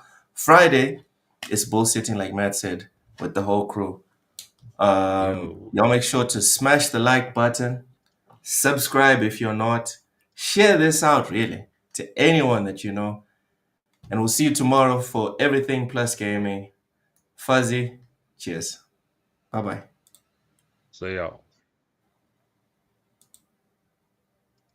They said we said, they said we said, they said we said, they said we